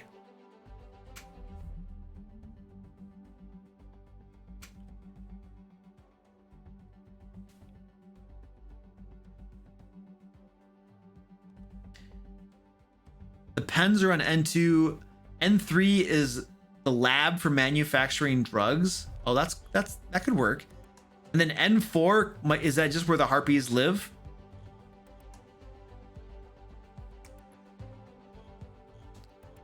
Yeah, I think the harpies are on level 2. What's on level 1 though? What's on level 1? Let me write this down. Is there anything more of interest in level 1? N2 is going to be Cockatrice pens. N3 will be the meth lab. Red rum lab. And then N4 is going to be the Harpy Nest. The Harpy Quarters.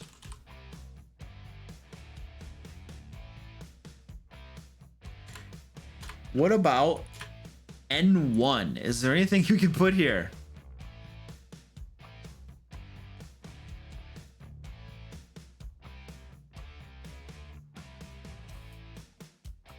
A destroyed pen from the escaped cockatrices on N1.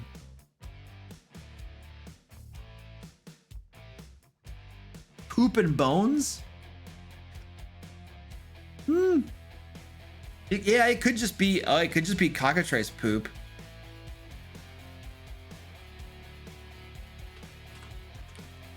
Tanya is here, and there we go.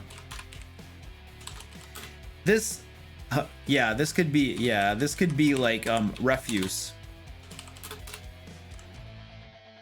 This area of the tree is mostly full of refuse from the harpies and their cockatrice I don't know, captives and the cockatrice. Bones, excrement, and the like. Oh yeah, that's not bad.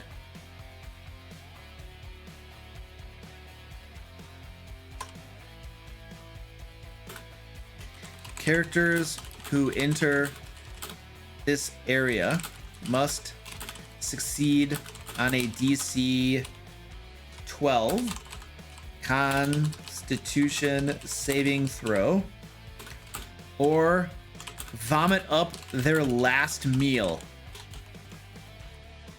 Let's say due to the stench. There, how's that?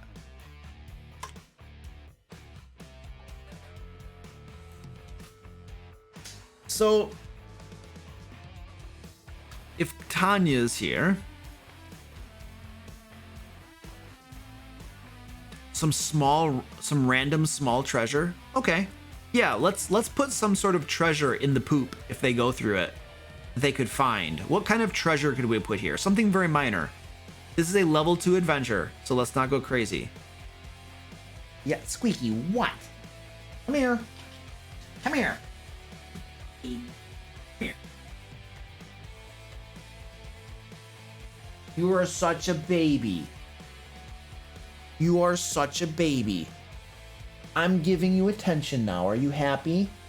You're not happy, are you? You need to calm down. You've been bothering me all night. Yes, you have. I'm giving you attention, so you stop bothering me. Man.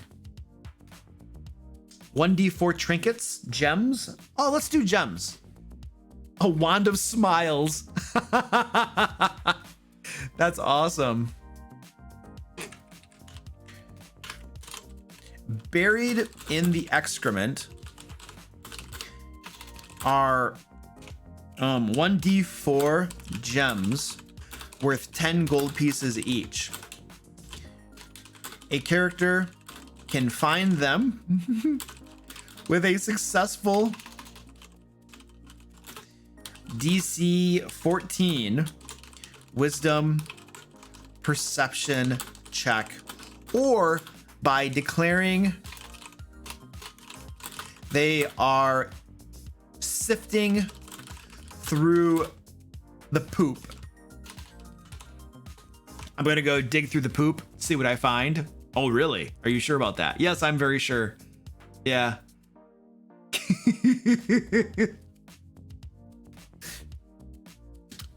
This is an adventure. It's a level 2 D&D adventure we're building right now.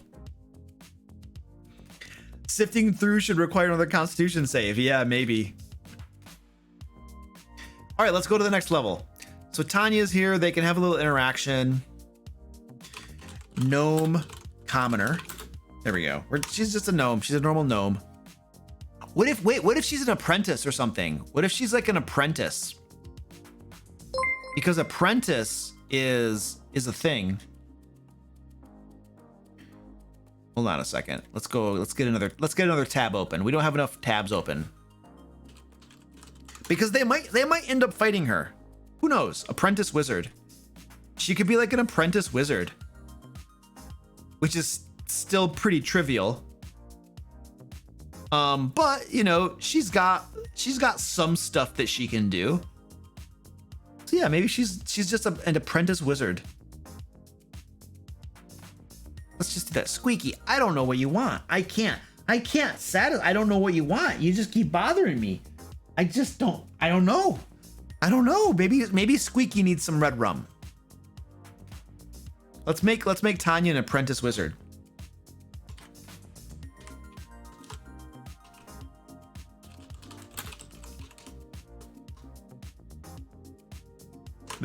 There we go.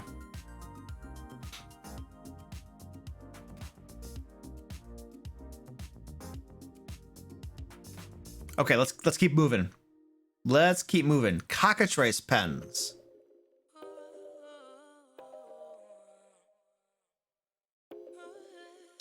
What would you expect to find here? So we're obviously gonna have cockatrice pens, and I feel like the pens. Mommy, what's going on, mommy? What's going on, mommy? Uh-oh, we got a distraction. We're distracted again. Mom, this is my mommy. This is my mommy. Yes, she's adorable. Mommy's adorable.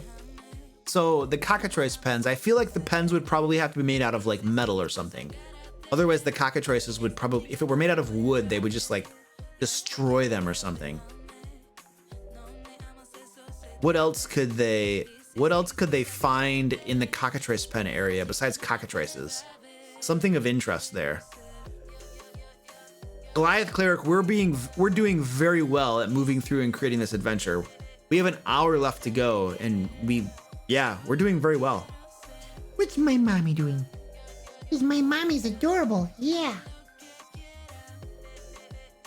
She's adorable. She's adorable. We gave ourselves 3 hours. I would much rather be able to do this calmly and not be rushed about it though. Like I feel like a lot of times when we do the adventure creation, we're very, very rushed and we can't breathe. And that's a lot more pressure and stress for me.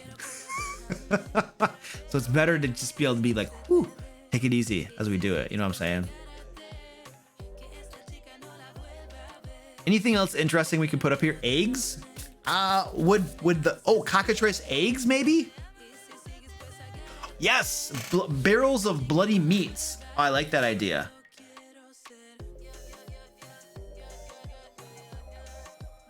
Pens have nests. I think they're gonna be in like metal cages. Harpies guarding should be there for sure. Maybe the cages are made out of metal. Do we want to put harpies here? Already like have a couple harpies here that are guarding. Maybe just one harpy. Maybe just one harpy. Okay, so. All right, so we got, there are several metal cages here.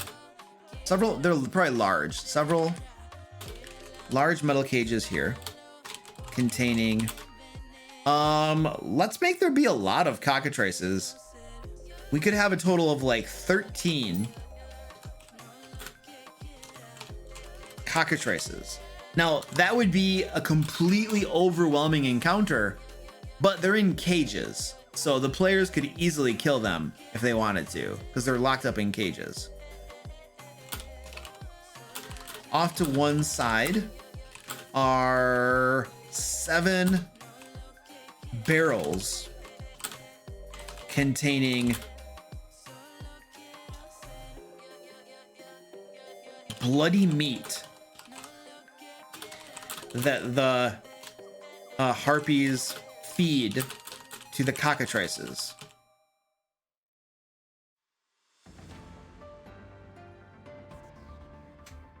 Oh, you want to make it just 3d6?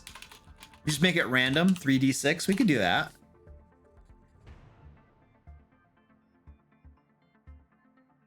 One harpy could be feeding them. Oh, I like that. I like that. One harpy is in the room, is currently in the room feeding the cockatrices. There should be lots of squawking and stuff in this level. Wait, hold on a second. The cockatrices, excited for their meal, are screeching loudly,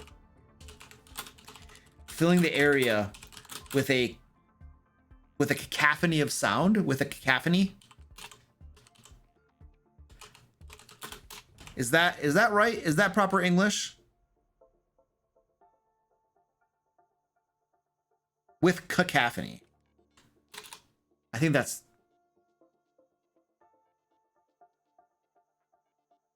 There we go. That, but I'm thinking, because what I'm thinking is down on level 1, when the players are confronting Tanya, there needs to be a reason that this harpy right up above doesn't hear them and go alert the rest of the harpies.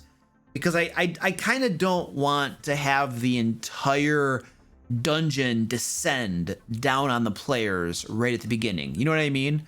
So I'm kind of building in a reason for that not to happen. I'm out of coffee. I need to, you know what? I need to get some more coffee, and I think I'm also gonna take a bio break really quick. And then we're gonna keep on fleshing this out. We're making really good progress here. We're probably gonna have time to maybe customize one of the harpies a little bit to be the boss or something. I'm gonna go take a bio real quick though, and then I'll be back in a hot second. So yeah, just give me a hot second.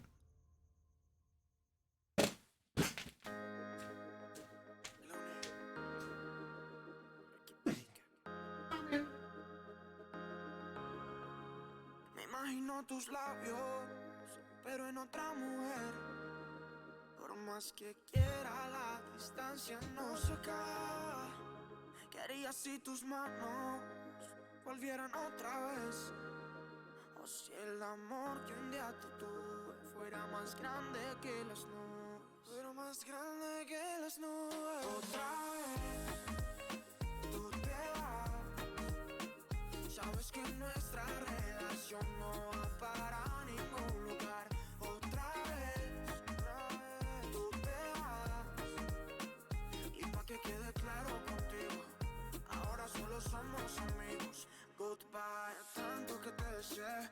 Una pelea en la cabeza me imaginé, donde hasta viejito serás mi mujer. Hasta que decidiste largarte otra vez. Yo te quería para mí, me cambiaste la vida y eso lo permití. Perdón por ser ingenuo, vio lo que me metí.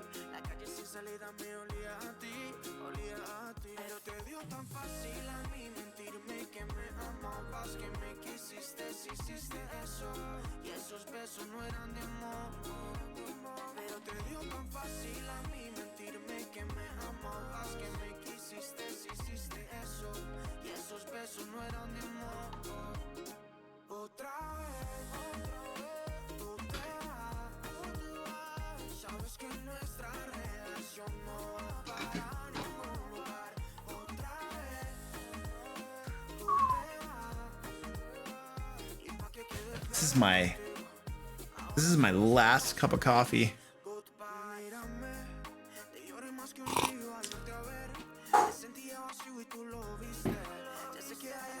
Otra vez. Sí.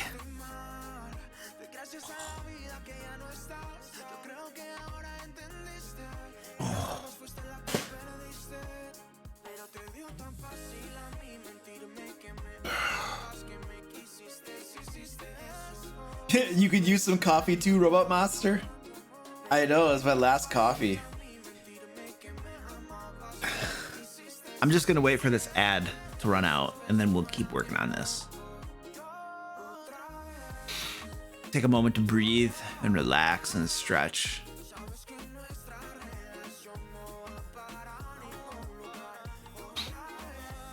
Well, it's got 15 seconds left, so somebody might still be stuck in it. You need a stimulant? Red rum. Try red rum.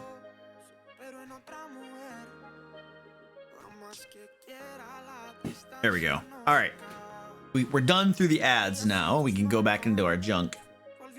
You look much more comfortable now. Well, thank you. I got to go take a bio break, drink some coffee, stretch a little bit, you know. So now we're ready to keep doing our adventure. Yeah. Oh, we don't need that. Well, that's not, we don't, that's me.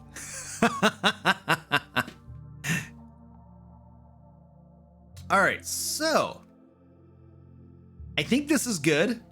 I think level 2 is pretty good.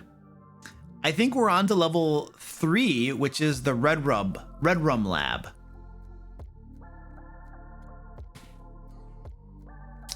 So what would we expect to find here? This is where the Harpies are creating the red rum. What should we have here? How deadly are 2 Harpies? Well, let's find out. What's the a Harpy is a CR1. 2 Harpies are hard. 3 are deadly. So we can do 2 Harpies. We could have there be 2 Harpies on level 3. Definitely could have 2 Harpies there.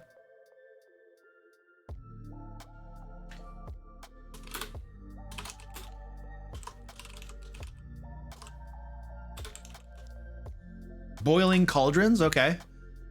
Cauldrons.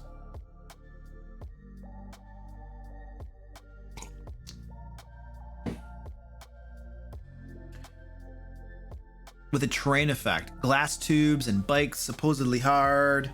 Yeah. Cockatrice cadavers for window dressing.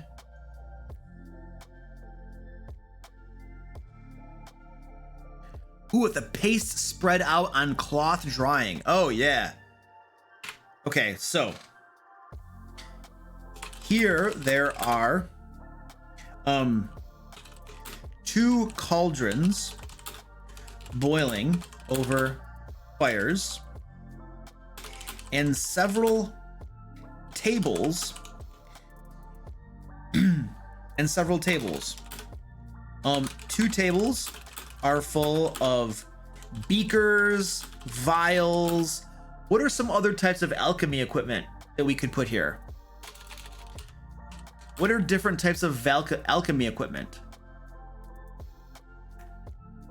Glass tubes, beakers, vials, tubes, flasks, and distilling coils. Oh, nice, very nice. One table has a large cloth spread across it, and smeared over the cloth is a red paste. This is red rum. This is newly created red rum being allowed to dry into a powder. Okay, cool. I like that. Any other little any other little details we can put there about the alchemy lab? Instead of cloth, use human skin. Oh, I like that. Has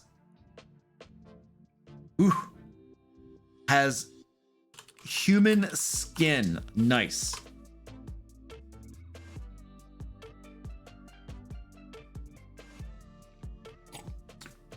If the red rum paste is for some reason hit with fire, it instantly vaporizes. Ooh, I like that.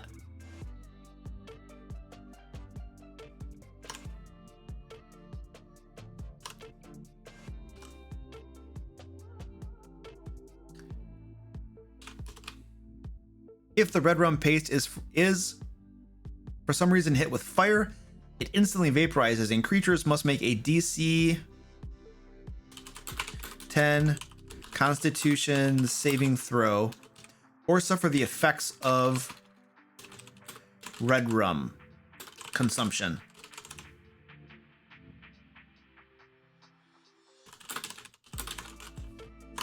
All right, cool. Oh, yes, a gnome as a taste tester. Oh, wow. I like that.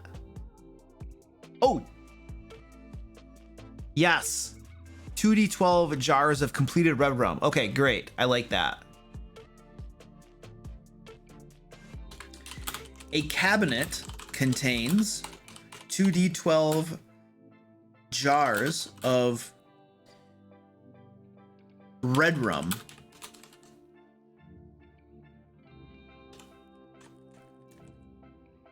Completed, ready.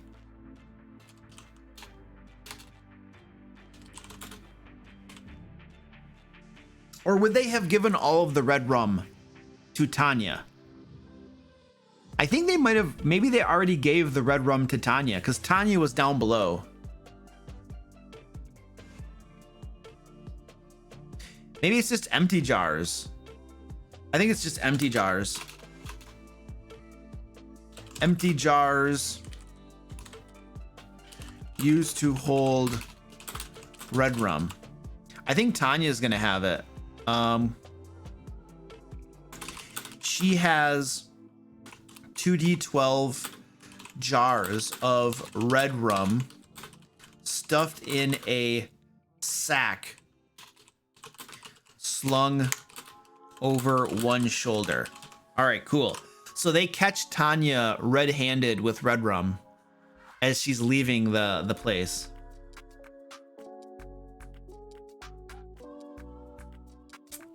So maybe they didn't give all of it to her. Okay. Let's just make 2d6. Well, maybe it's 2d6 jars filled with red rum. There we go. Let's do that. So they still have some of it. They didn't give it all to her. And then I definitely like the idea of in a cage off to the side of the room is a gray-skinned gnome commoner. The harpies use to test they test not the validity of the red rum. They test how well it works, how potent, the potency of the red rum. What's the name of the gnome commoner? What's the name of the commoner? Oh, yep, good idea. Scroll up. What's the name of the commoner?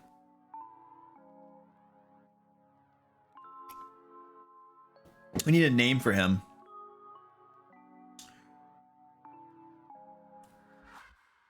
Sturgeon? Okay.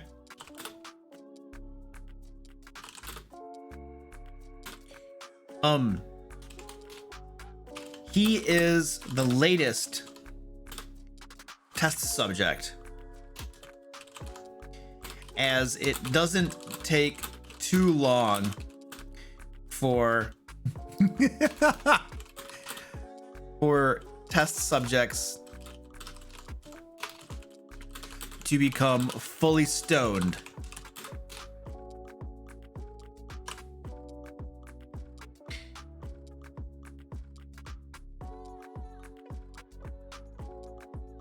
let's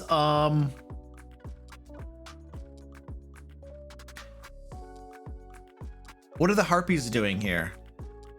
What are the harpies doing here?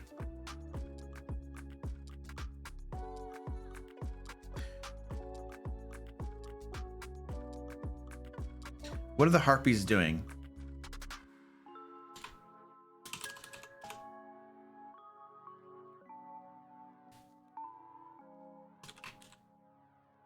Knitting? They're just knitting? Wouldn't they be like mixing up more of the red rum? I think they'd probably be working with the lab equipment and mixing up more red rum. 2 harpies are here, working with the lab equipment and making more red rum. Taking a break from the day's work.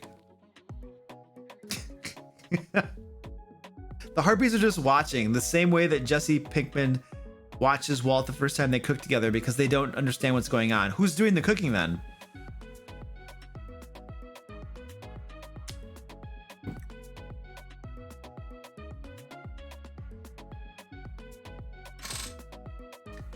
Bickering about whose turn it is to chop the firewood? Oh.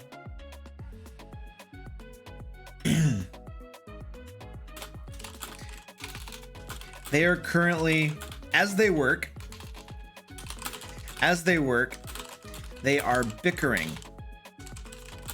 about whose turn it is to go out and chop more firewood for the cauldrons. All right, that's awesome. I like that. Yeah, it probably should be gather, not chop. Okay, cool. I like that. All right, I think that's enough details for that level. I think, so there's gonna be 2 harpies there. I think we're ready to go to N4, which is so we have these 3 levels we've already mapped, or we've already fleshed out. And now we just have N4 up here. And I think what we're gonna have here is probably the Harpy Queen, or the Harpy Leader. Oh, I like that. I like that. So we'll put that in there.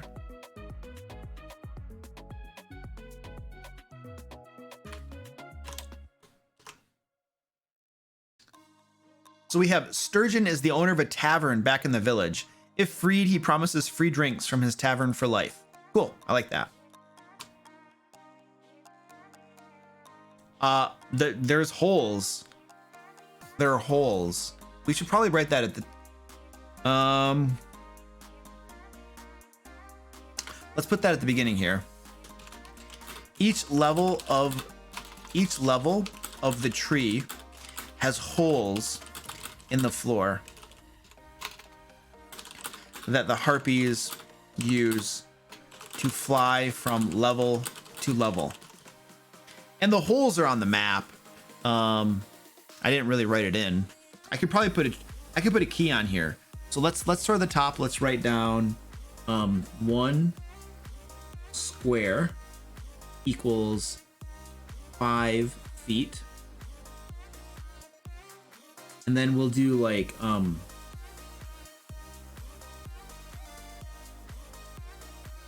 equals hole in floor.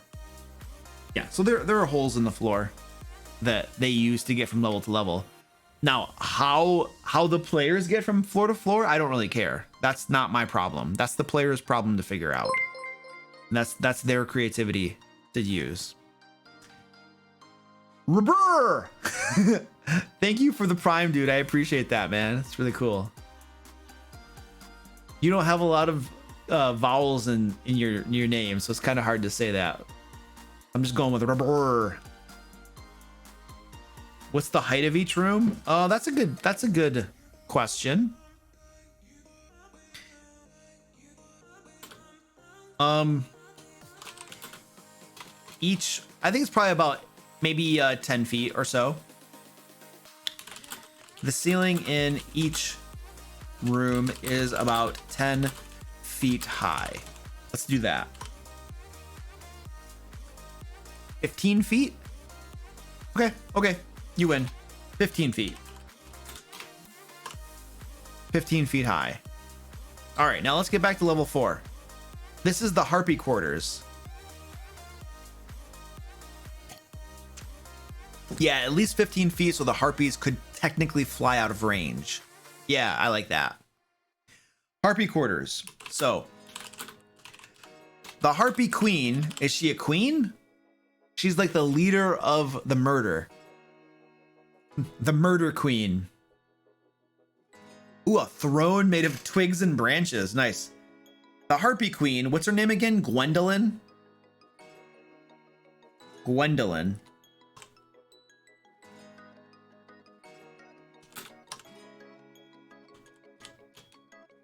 Gwendolyn sits here on a throne made of branches, twigs, and mud. Branches, twigs, vines, and mud. And she is going to be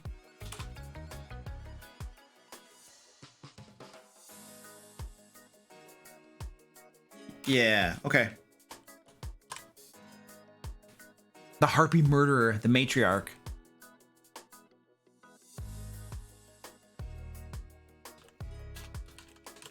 We can use Matriarch.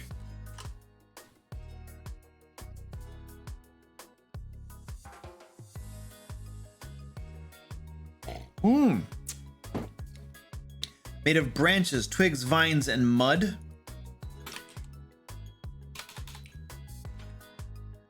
Adorning the throne are small animal skulls.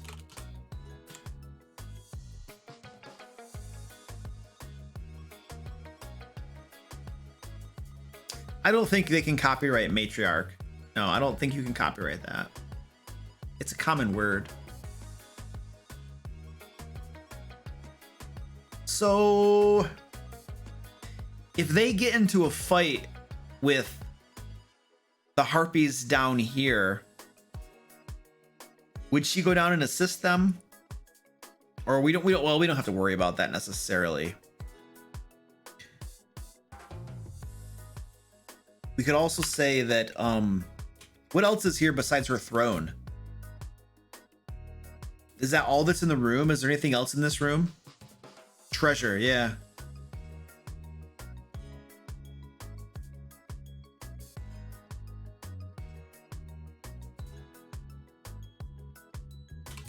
A hole in the wall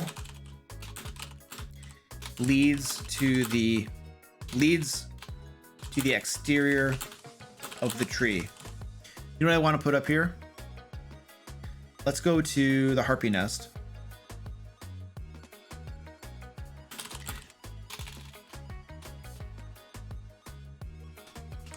Several large branches extend out on the exterior of each level.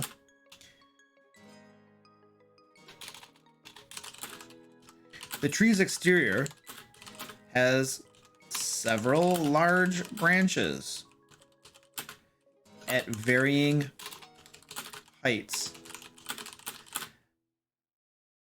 that the characters could use to climb up it.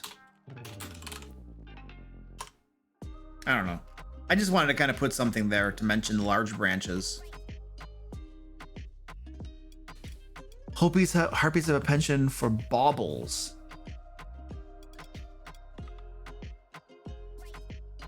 Random little bags of red rum. There's red rum in the cabinet on N3. I don't think we need to put more any.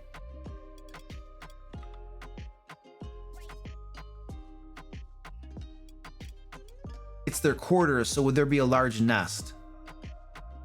Yeah, I think there should be a nest there. I think there's going to be a chest, which is basically the So the harpies basically want shiny objects. Maybe they like gems or something.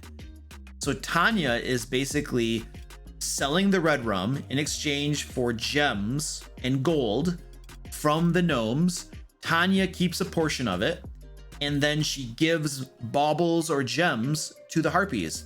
And that's what the harpies really want. They just want shiny gems and baubles. And they keep that in a large chest up on the 4th floor.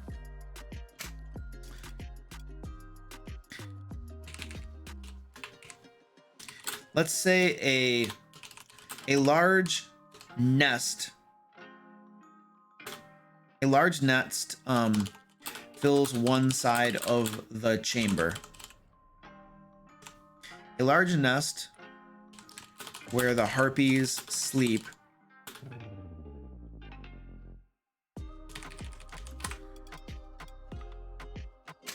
And then we should say, next to the nest is a large iron-bound chest where the harpies keep their treasure. The chest is locked, and the Harpy Matriarch has the key. Okay, what's in the chest? We need to determine what's going to be in this chest. Gnomes mine for gems. It's all about the shiny stuff. Yeah. So what's in the chest? Treasure chest. A mimic would be very out of place right here. Yeah, cheap low gold gems I think are appropriate. 2d10 gems.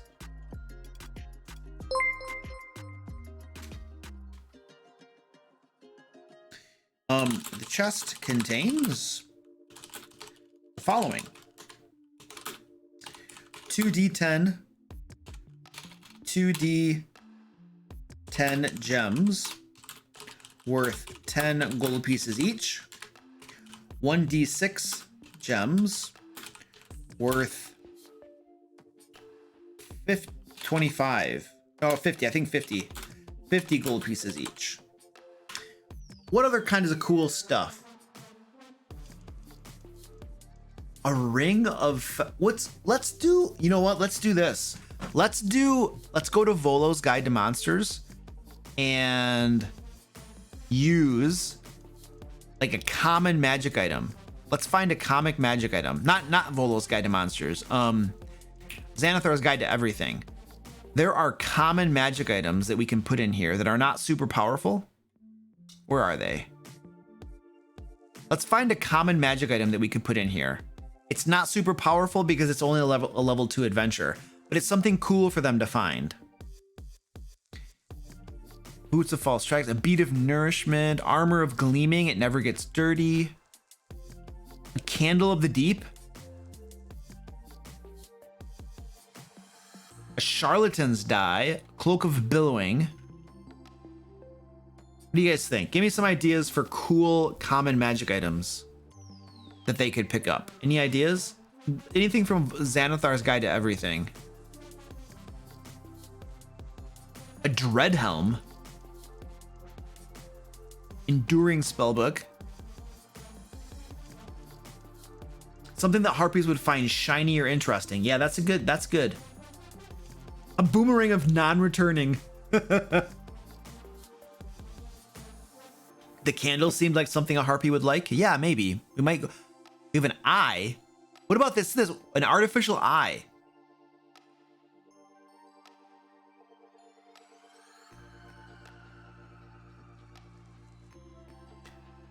The bead would be cool. What was the bead? A bead of refreshment. Well, that's a one-time use too. It's only a one-time use. A bedpan of self-emptying. A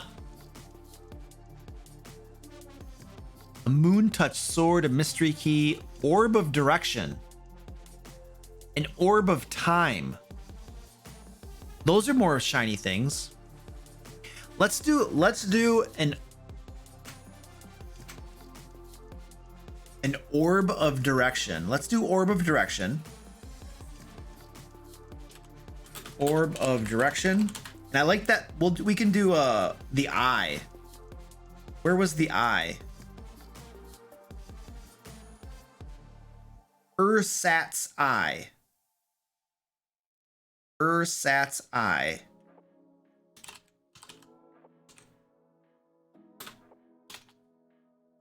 I probably spelled that wrong. Ursat's.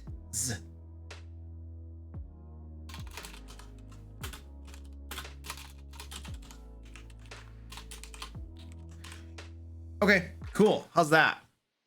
That's pretty good. I think that's good. I think that's enough magic items. We got some gems. We got some magic items. I think that's pretty good. Some stuff at level 2, you know.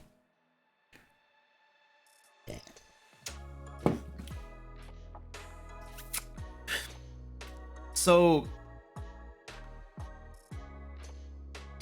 I feel like we need to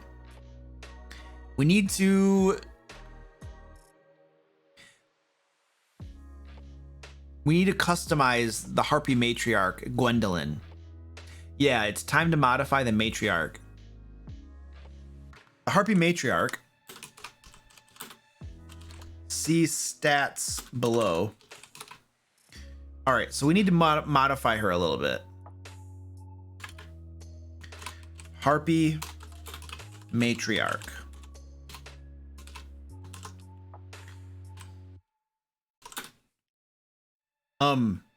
Use the stat block for Harpy with the following changes or additions.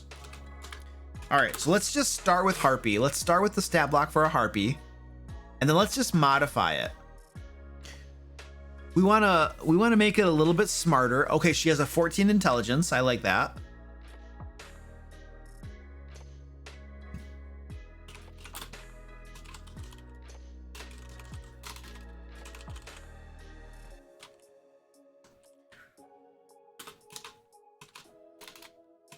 What else? Maybe spell casting? Maybe some spell casting or something? What do you guys think? If we give her maybe some more hit points, or maybe just more damage, maybe she can just do maybe a higher armor class. Maybe the DC on the song is higher or something. I think we need to have some sort of like innate spellcasting or something. There's a hag. I think a hag. Hold on a second. Green hag. I just want to copy paste something. Innate spellcasting.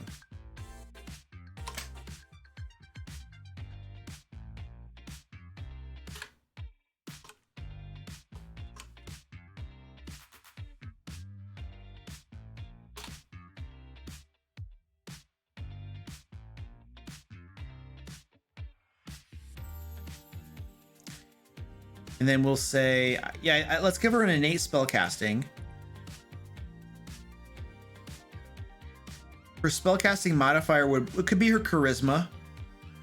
Oh no, her intelligence. It could be her. No, I think charisma would still be. Maybe her charisma is a little higher or something, but let's do 15. Let's do 16. Plus 3 charisma. The Harpy's innate spellcasting ability is charisma. Spell save DC. It's probably going to be 8. It's probably going to be 13.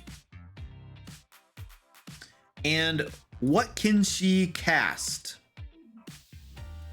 And then we could have a 3 per day and then a once per day. Gust cantrip, sleep. Sleep might be a 3 per day.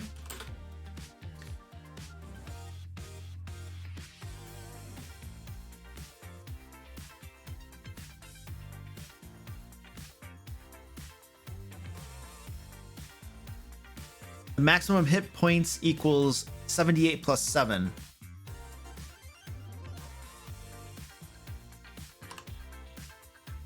All right, we'll change that. I think we give her a little bit more hit points. I think makes sense.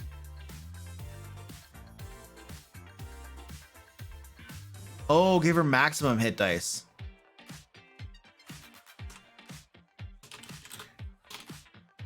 Her hit points are maximized.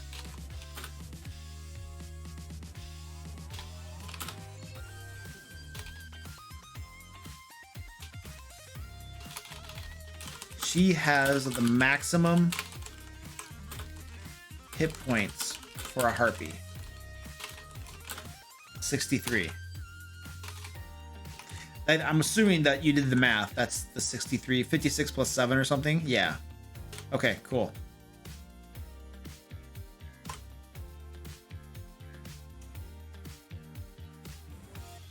True Strike is the worst spell in the game. I'm not going to have an enemy waste her time with True Strike. Wind Wall. Ooh. Suggestion. Now, Strahd, Suggestion is a very good. I think that's her once per day spell, because that's a fairly powerful spell. Gust of Wind is a first level spell, so we can do that once per day. I'm pretty sure Gust of Wind is a first level spell. But Minor Illusion, Vicious Mockery, Dancing Lights, those for a Harpy who uses Deception, those actually seem pretty normal. Gust of Wind seems a little off theme. Hey, Bewitched Gamer, what's going on? How you doing? Yeah, it's good to see you again. It's been a while, it feels like. Gust of Wind's a second level spell. Try to knock them down though. Yeah.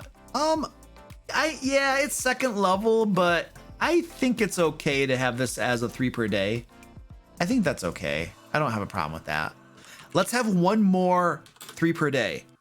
Let's give her one more option. Let's give one more option. What's another good spell to give her? Command. Oh, yes, Command. I like it. Let's do that one. Command. Okay, cool. So we have given her maximum hit points, and she now has some spells that she can cast. I think that we've probably beefed her up enough. I feel like that's probably beefy enough. For a second level adventure, I think we're good. Yeah, I think that's enough. I think we're good. All right, cool. And she has innate spell casting. Let me do a thing here. I want to, let's get rid of the spacing. And then I want to indent this 1 level, 2 levels. There we go. Let's indent this 1 more level. There, that's a little bit more readable and goes along with that.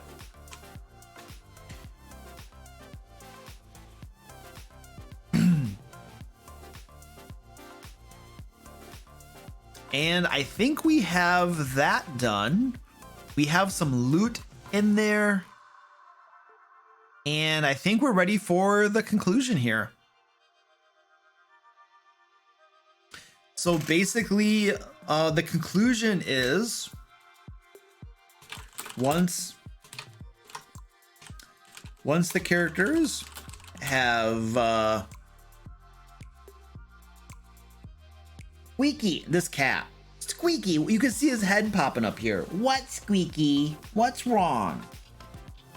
What's wrong, Squeaky? Well, I have to do a cat strike. I still have to do a cat strike, and so that'll take time. Yeah. Goliath Cleric, thank you, sir, for the 5 gifted subs. I really appreciate that. If you just got gifted some subs by Goliath Cleric, please give him a thank you. Very cool, dude. And you also just got access, if you just got gifted a sub, you got access to my VIP channel on my Discord server. So hook up your Twitch to Discord and you will get access to that. There's instructions down below on how to do that down in the panels here on Twitch. Once the characters have put an end to the harpies, the cockatrices, and the drug problem,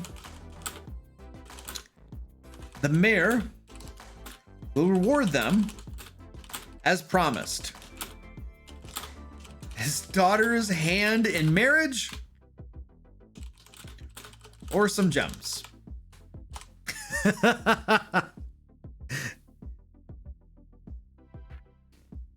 And I think that's kind of the resolution. I don't think there's anything like super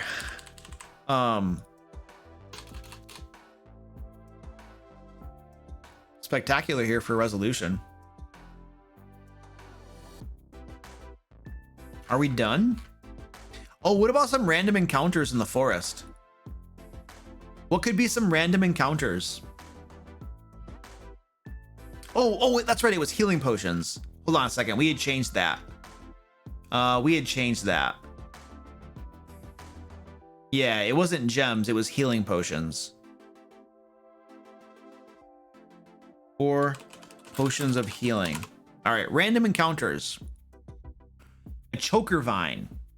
Okay.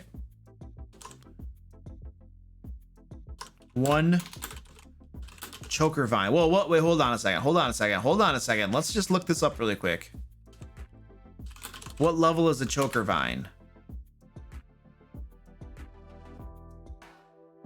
What, Squeaky? Am I spelling it wrong? It's not even in here.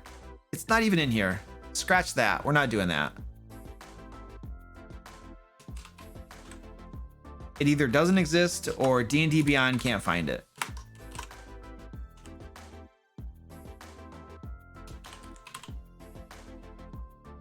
Wolves. Yeah, it could be 1d4 wolves. 1d4 wolves.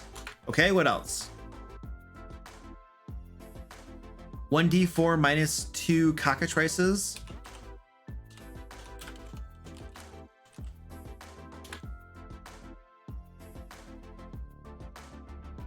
A random encounter, a lost child. Oh, yeah. A lost gnome child wandering the forest. Cool.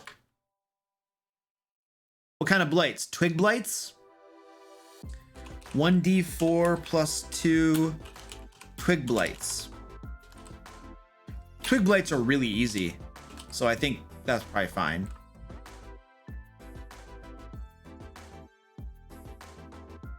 A man running from a swarm of wasps. Oh, yes. A gnome commoner who was collecting mushrooms in the forest is fleeing from a swarm of angry wasps that had built its hive in a massive mushroom. Cool.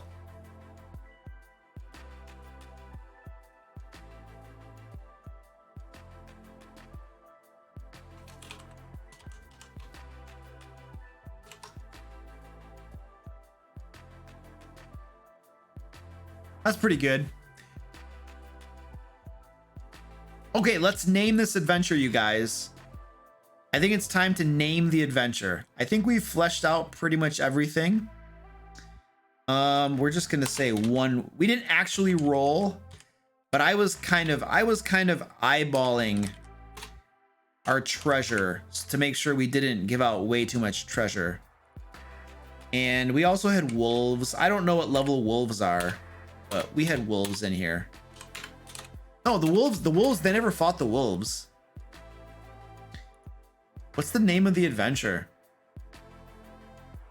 In pursuit of the red rum runner. The red rum runners. Flying high. Yeah, well, yeah, that's right. We got to do the giveaway. We have to draw the winner to the giveaway too. So if you haven't signed up for the giveaway yet, go ahead and do so. Penguin Butt, if you could drop a link, or Deceiver, drop a link. I'd appreciate that. One person is gonna win 20 of these tactical tokens tonight. The secret word is squeaky. If you have not entered, go ahead and enter now.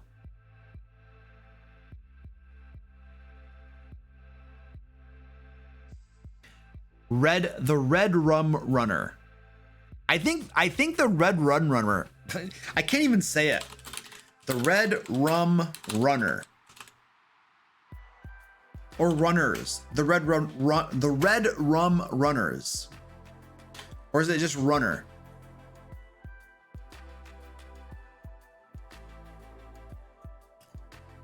I like this one, but I just don't know if I want it to be plural or not.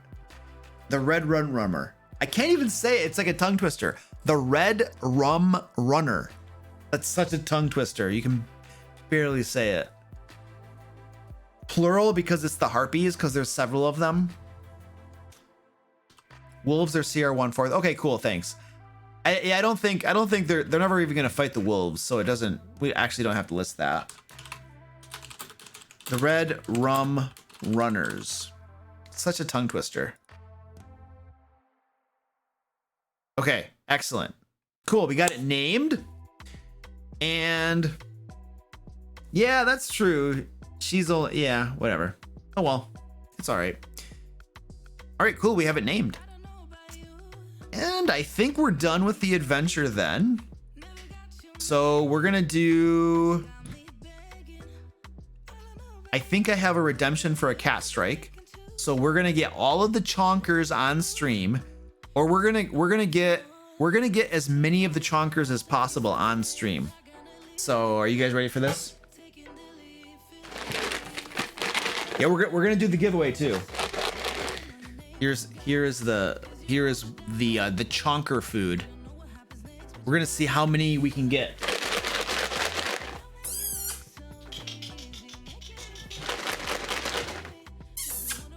Come on, let's go. Orange.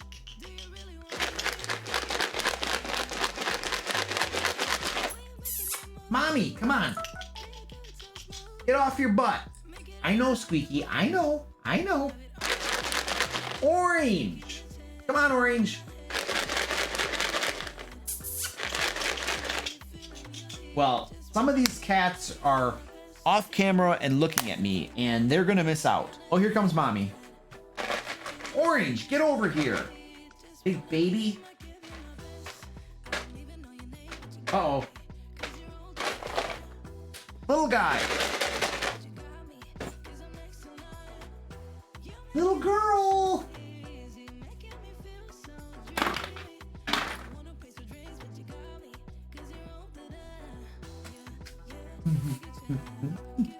Little girl is off camera too. We're gonna see if we can get little girl to come on camera. She's very skittish and shy.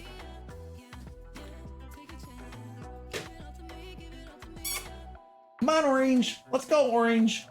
Get over here. Orange is coming. Orange is slowly coming. He is slowly coming. All right, I have a cheesy plug as well from Pelican. All right, everybody. I just want to remind you about my Kickstarter. It's the best Kickstarter that there ever was. And right there's a link for you to go check out my Kickstarter that one of my wonderful moderators is gonna put there. It's the best one in the whole world. All of the cool people are doing it, and you can you can answer the question of the day and leave comments on it, because that makes it better and stuff. So yeah, go support the Kickstarter. And I don't see a link being dropped to it, so let's just do that ourselves with my hands. I can't type. There we go. Thank you, because I can't type. Little girl, will you get in that box? Little girl, get in the box. she's like, ah.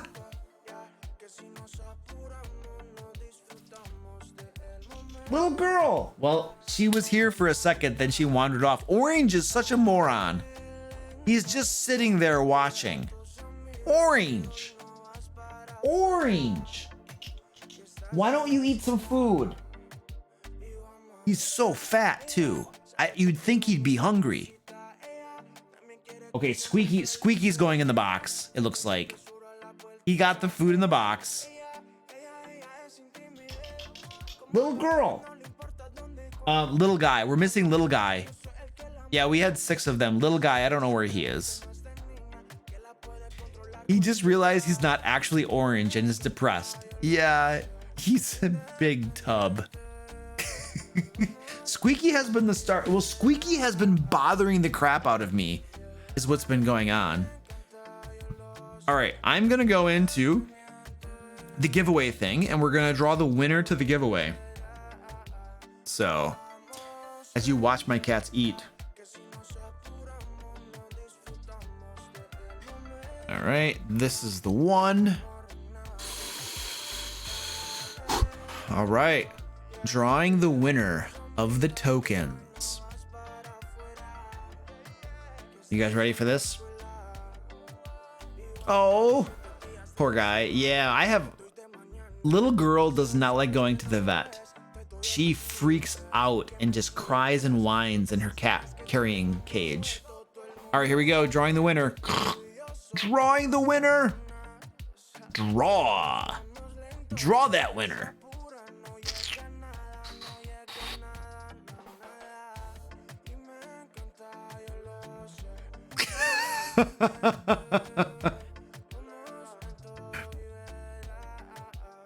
Okay, the winner is Sophia H.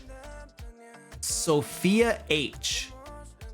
Is there any chance that Sophia H is here right now? It looks like she entered the giveaway today, so it's possible she's actually here, but well, who knows? Anyway, Sophia H, you have won the tokens. I will be sending you an email at some point here to find out where I should ship them. So yeah, congratulations, Sophia H.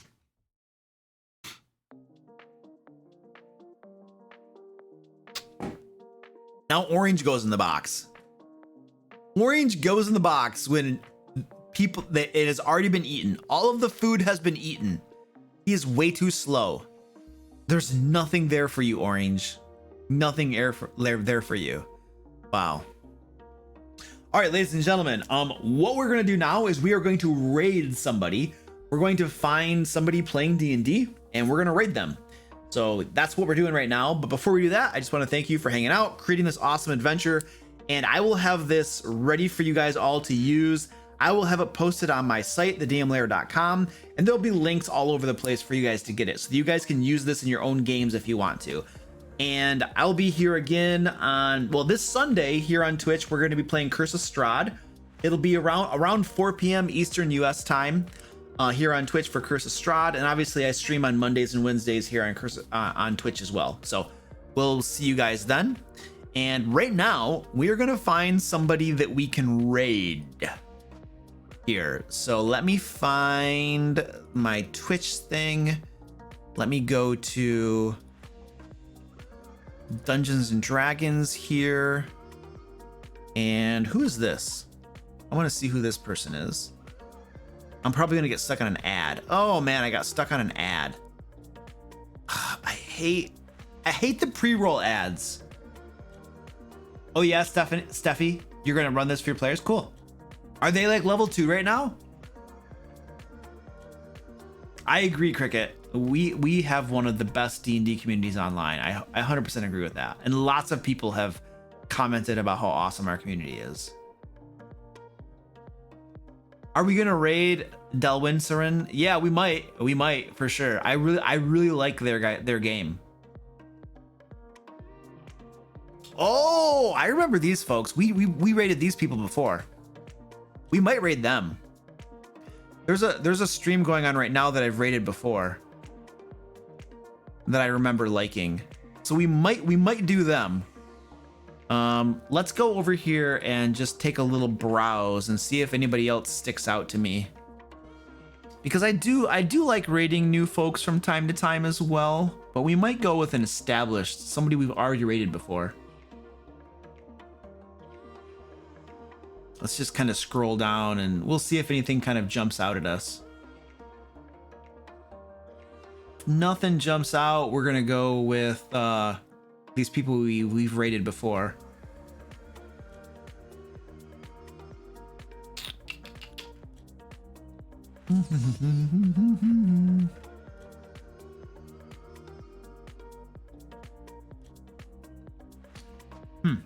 All right, we're gonna do red. So this is a stream right here that I've raided before, and I think we're gonna raid them again. This is Red Dawn Burning. So I'm gonna get that set up and we're gonna raid them. Don't talk about my push-ups. Don't talk about my push-ups. I have the best push-ups in the world. It's an established fact. It's an established fact. All right, let's do this raid. Let's do this. Raid! Let's do it. Get in the raid. Get in the raid. We're raiding them. Ugh. Here we go. All right, guys, I will see you over there for the raid. I do not have the worst push-ups. My push-ups are awesome. Bye.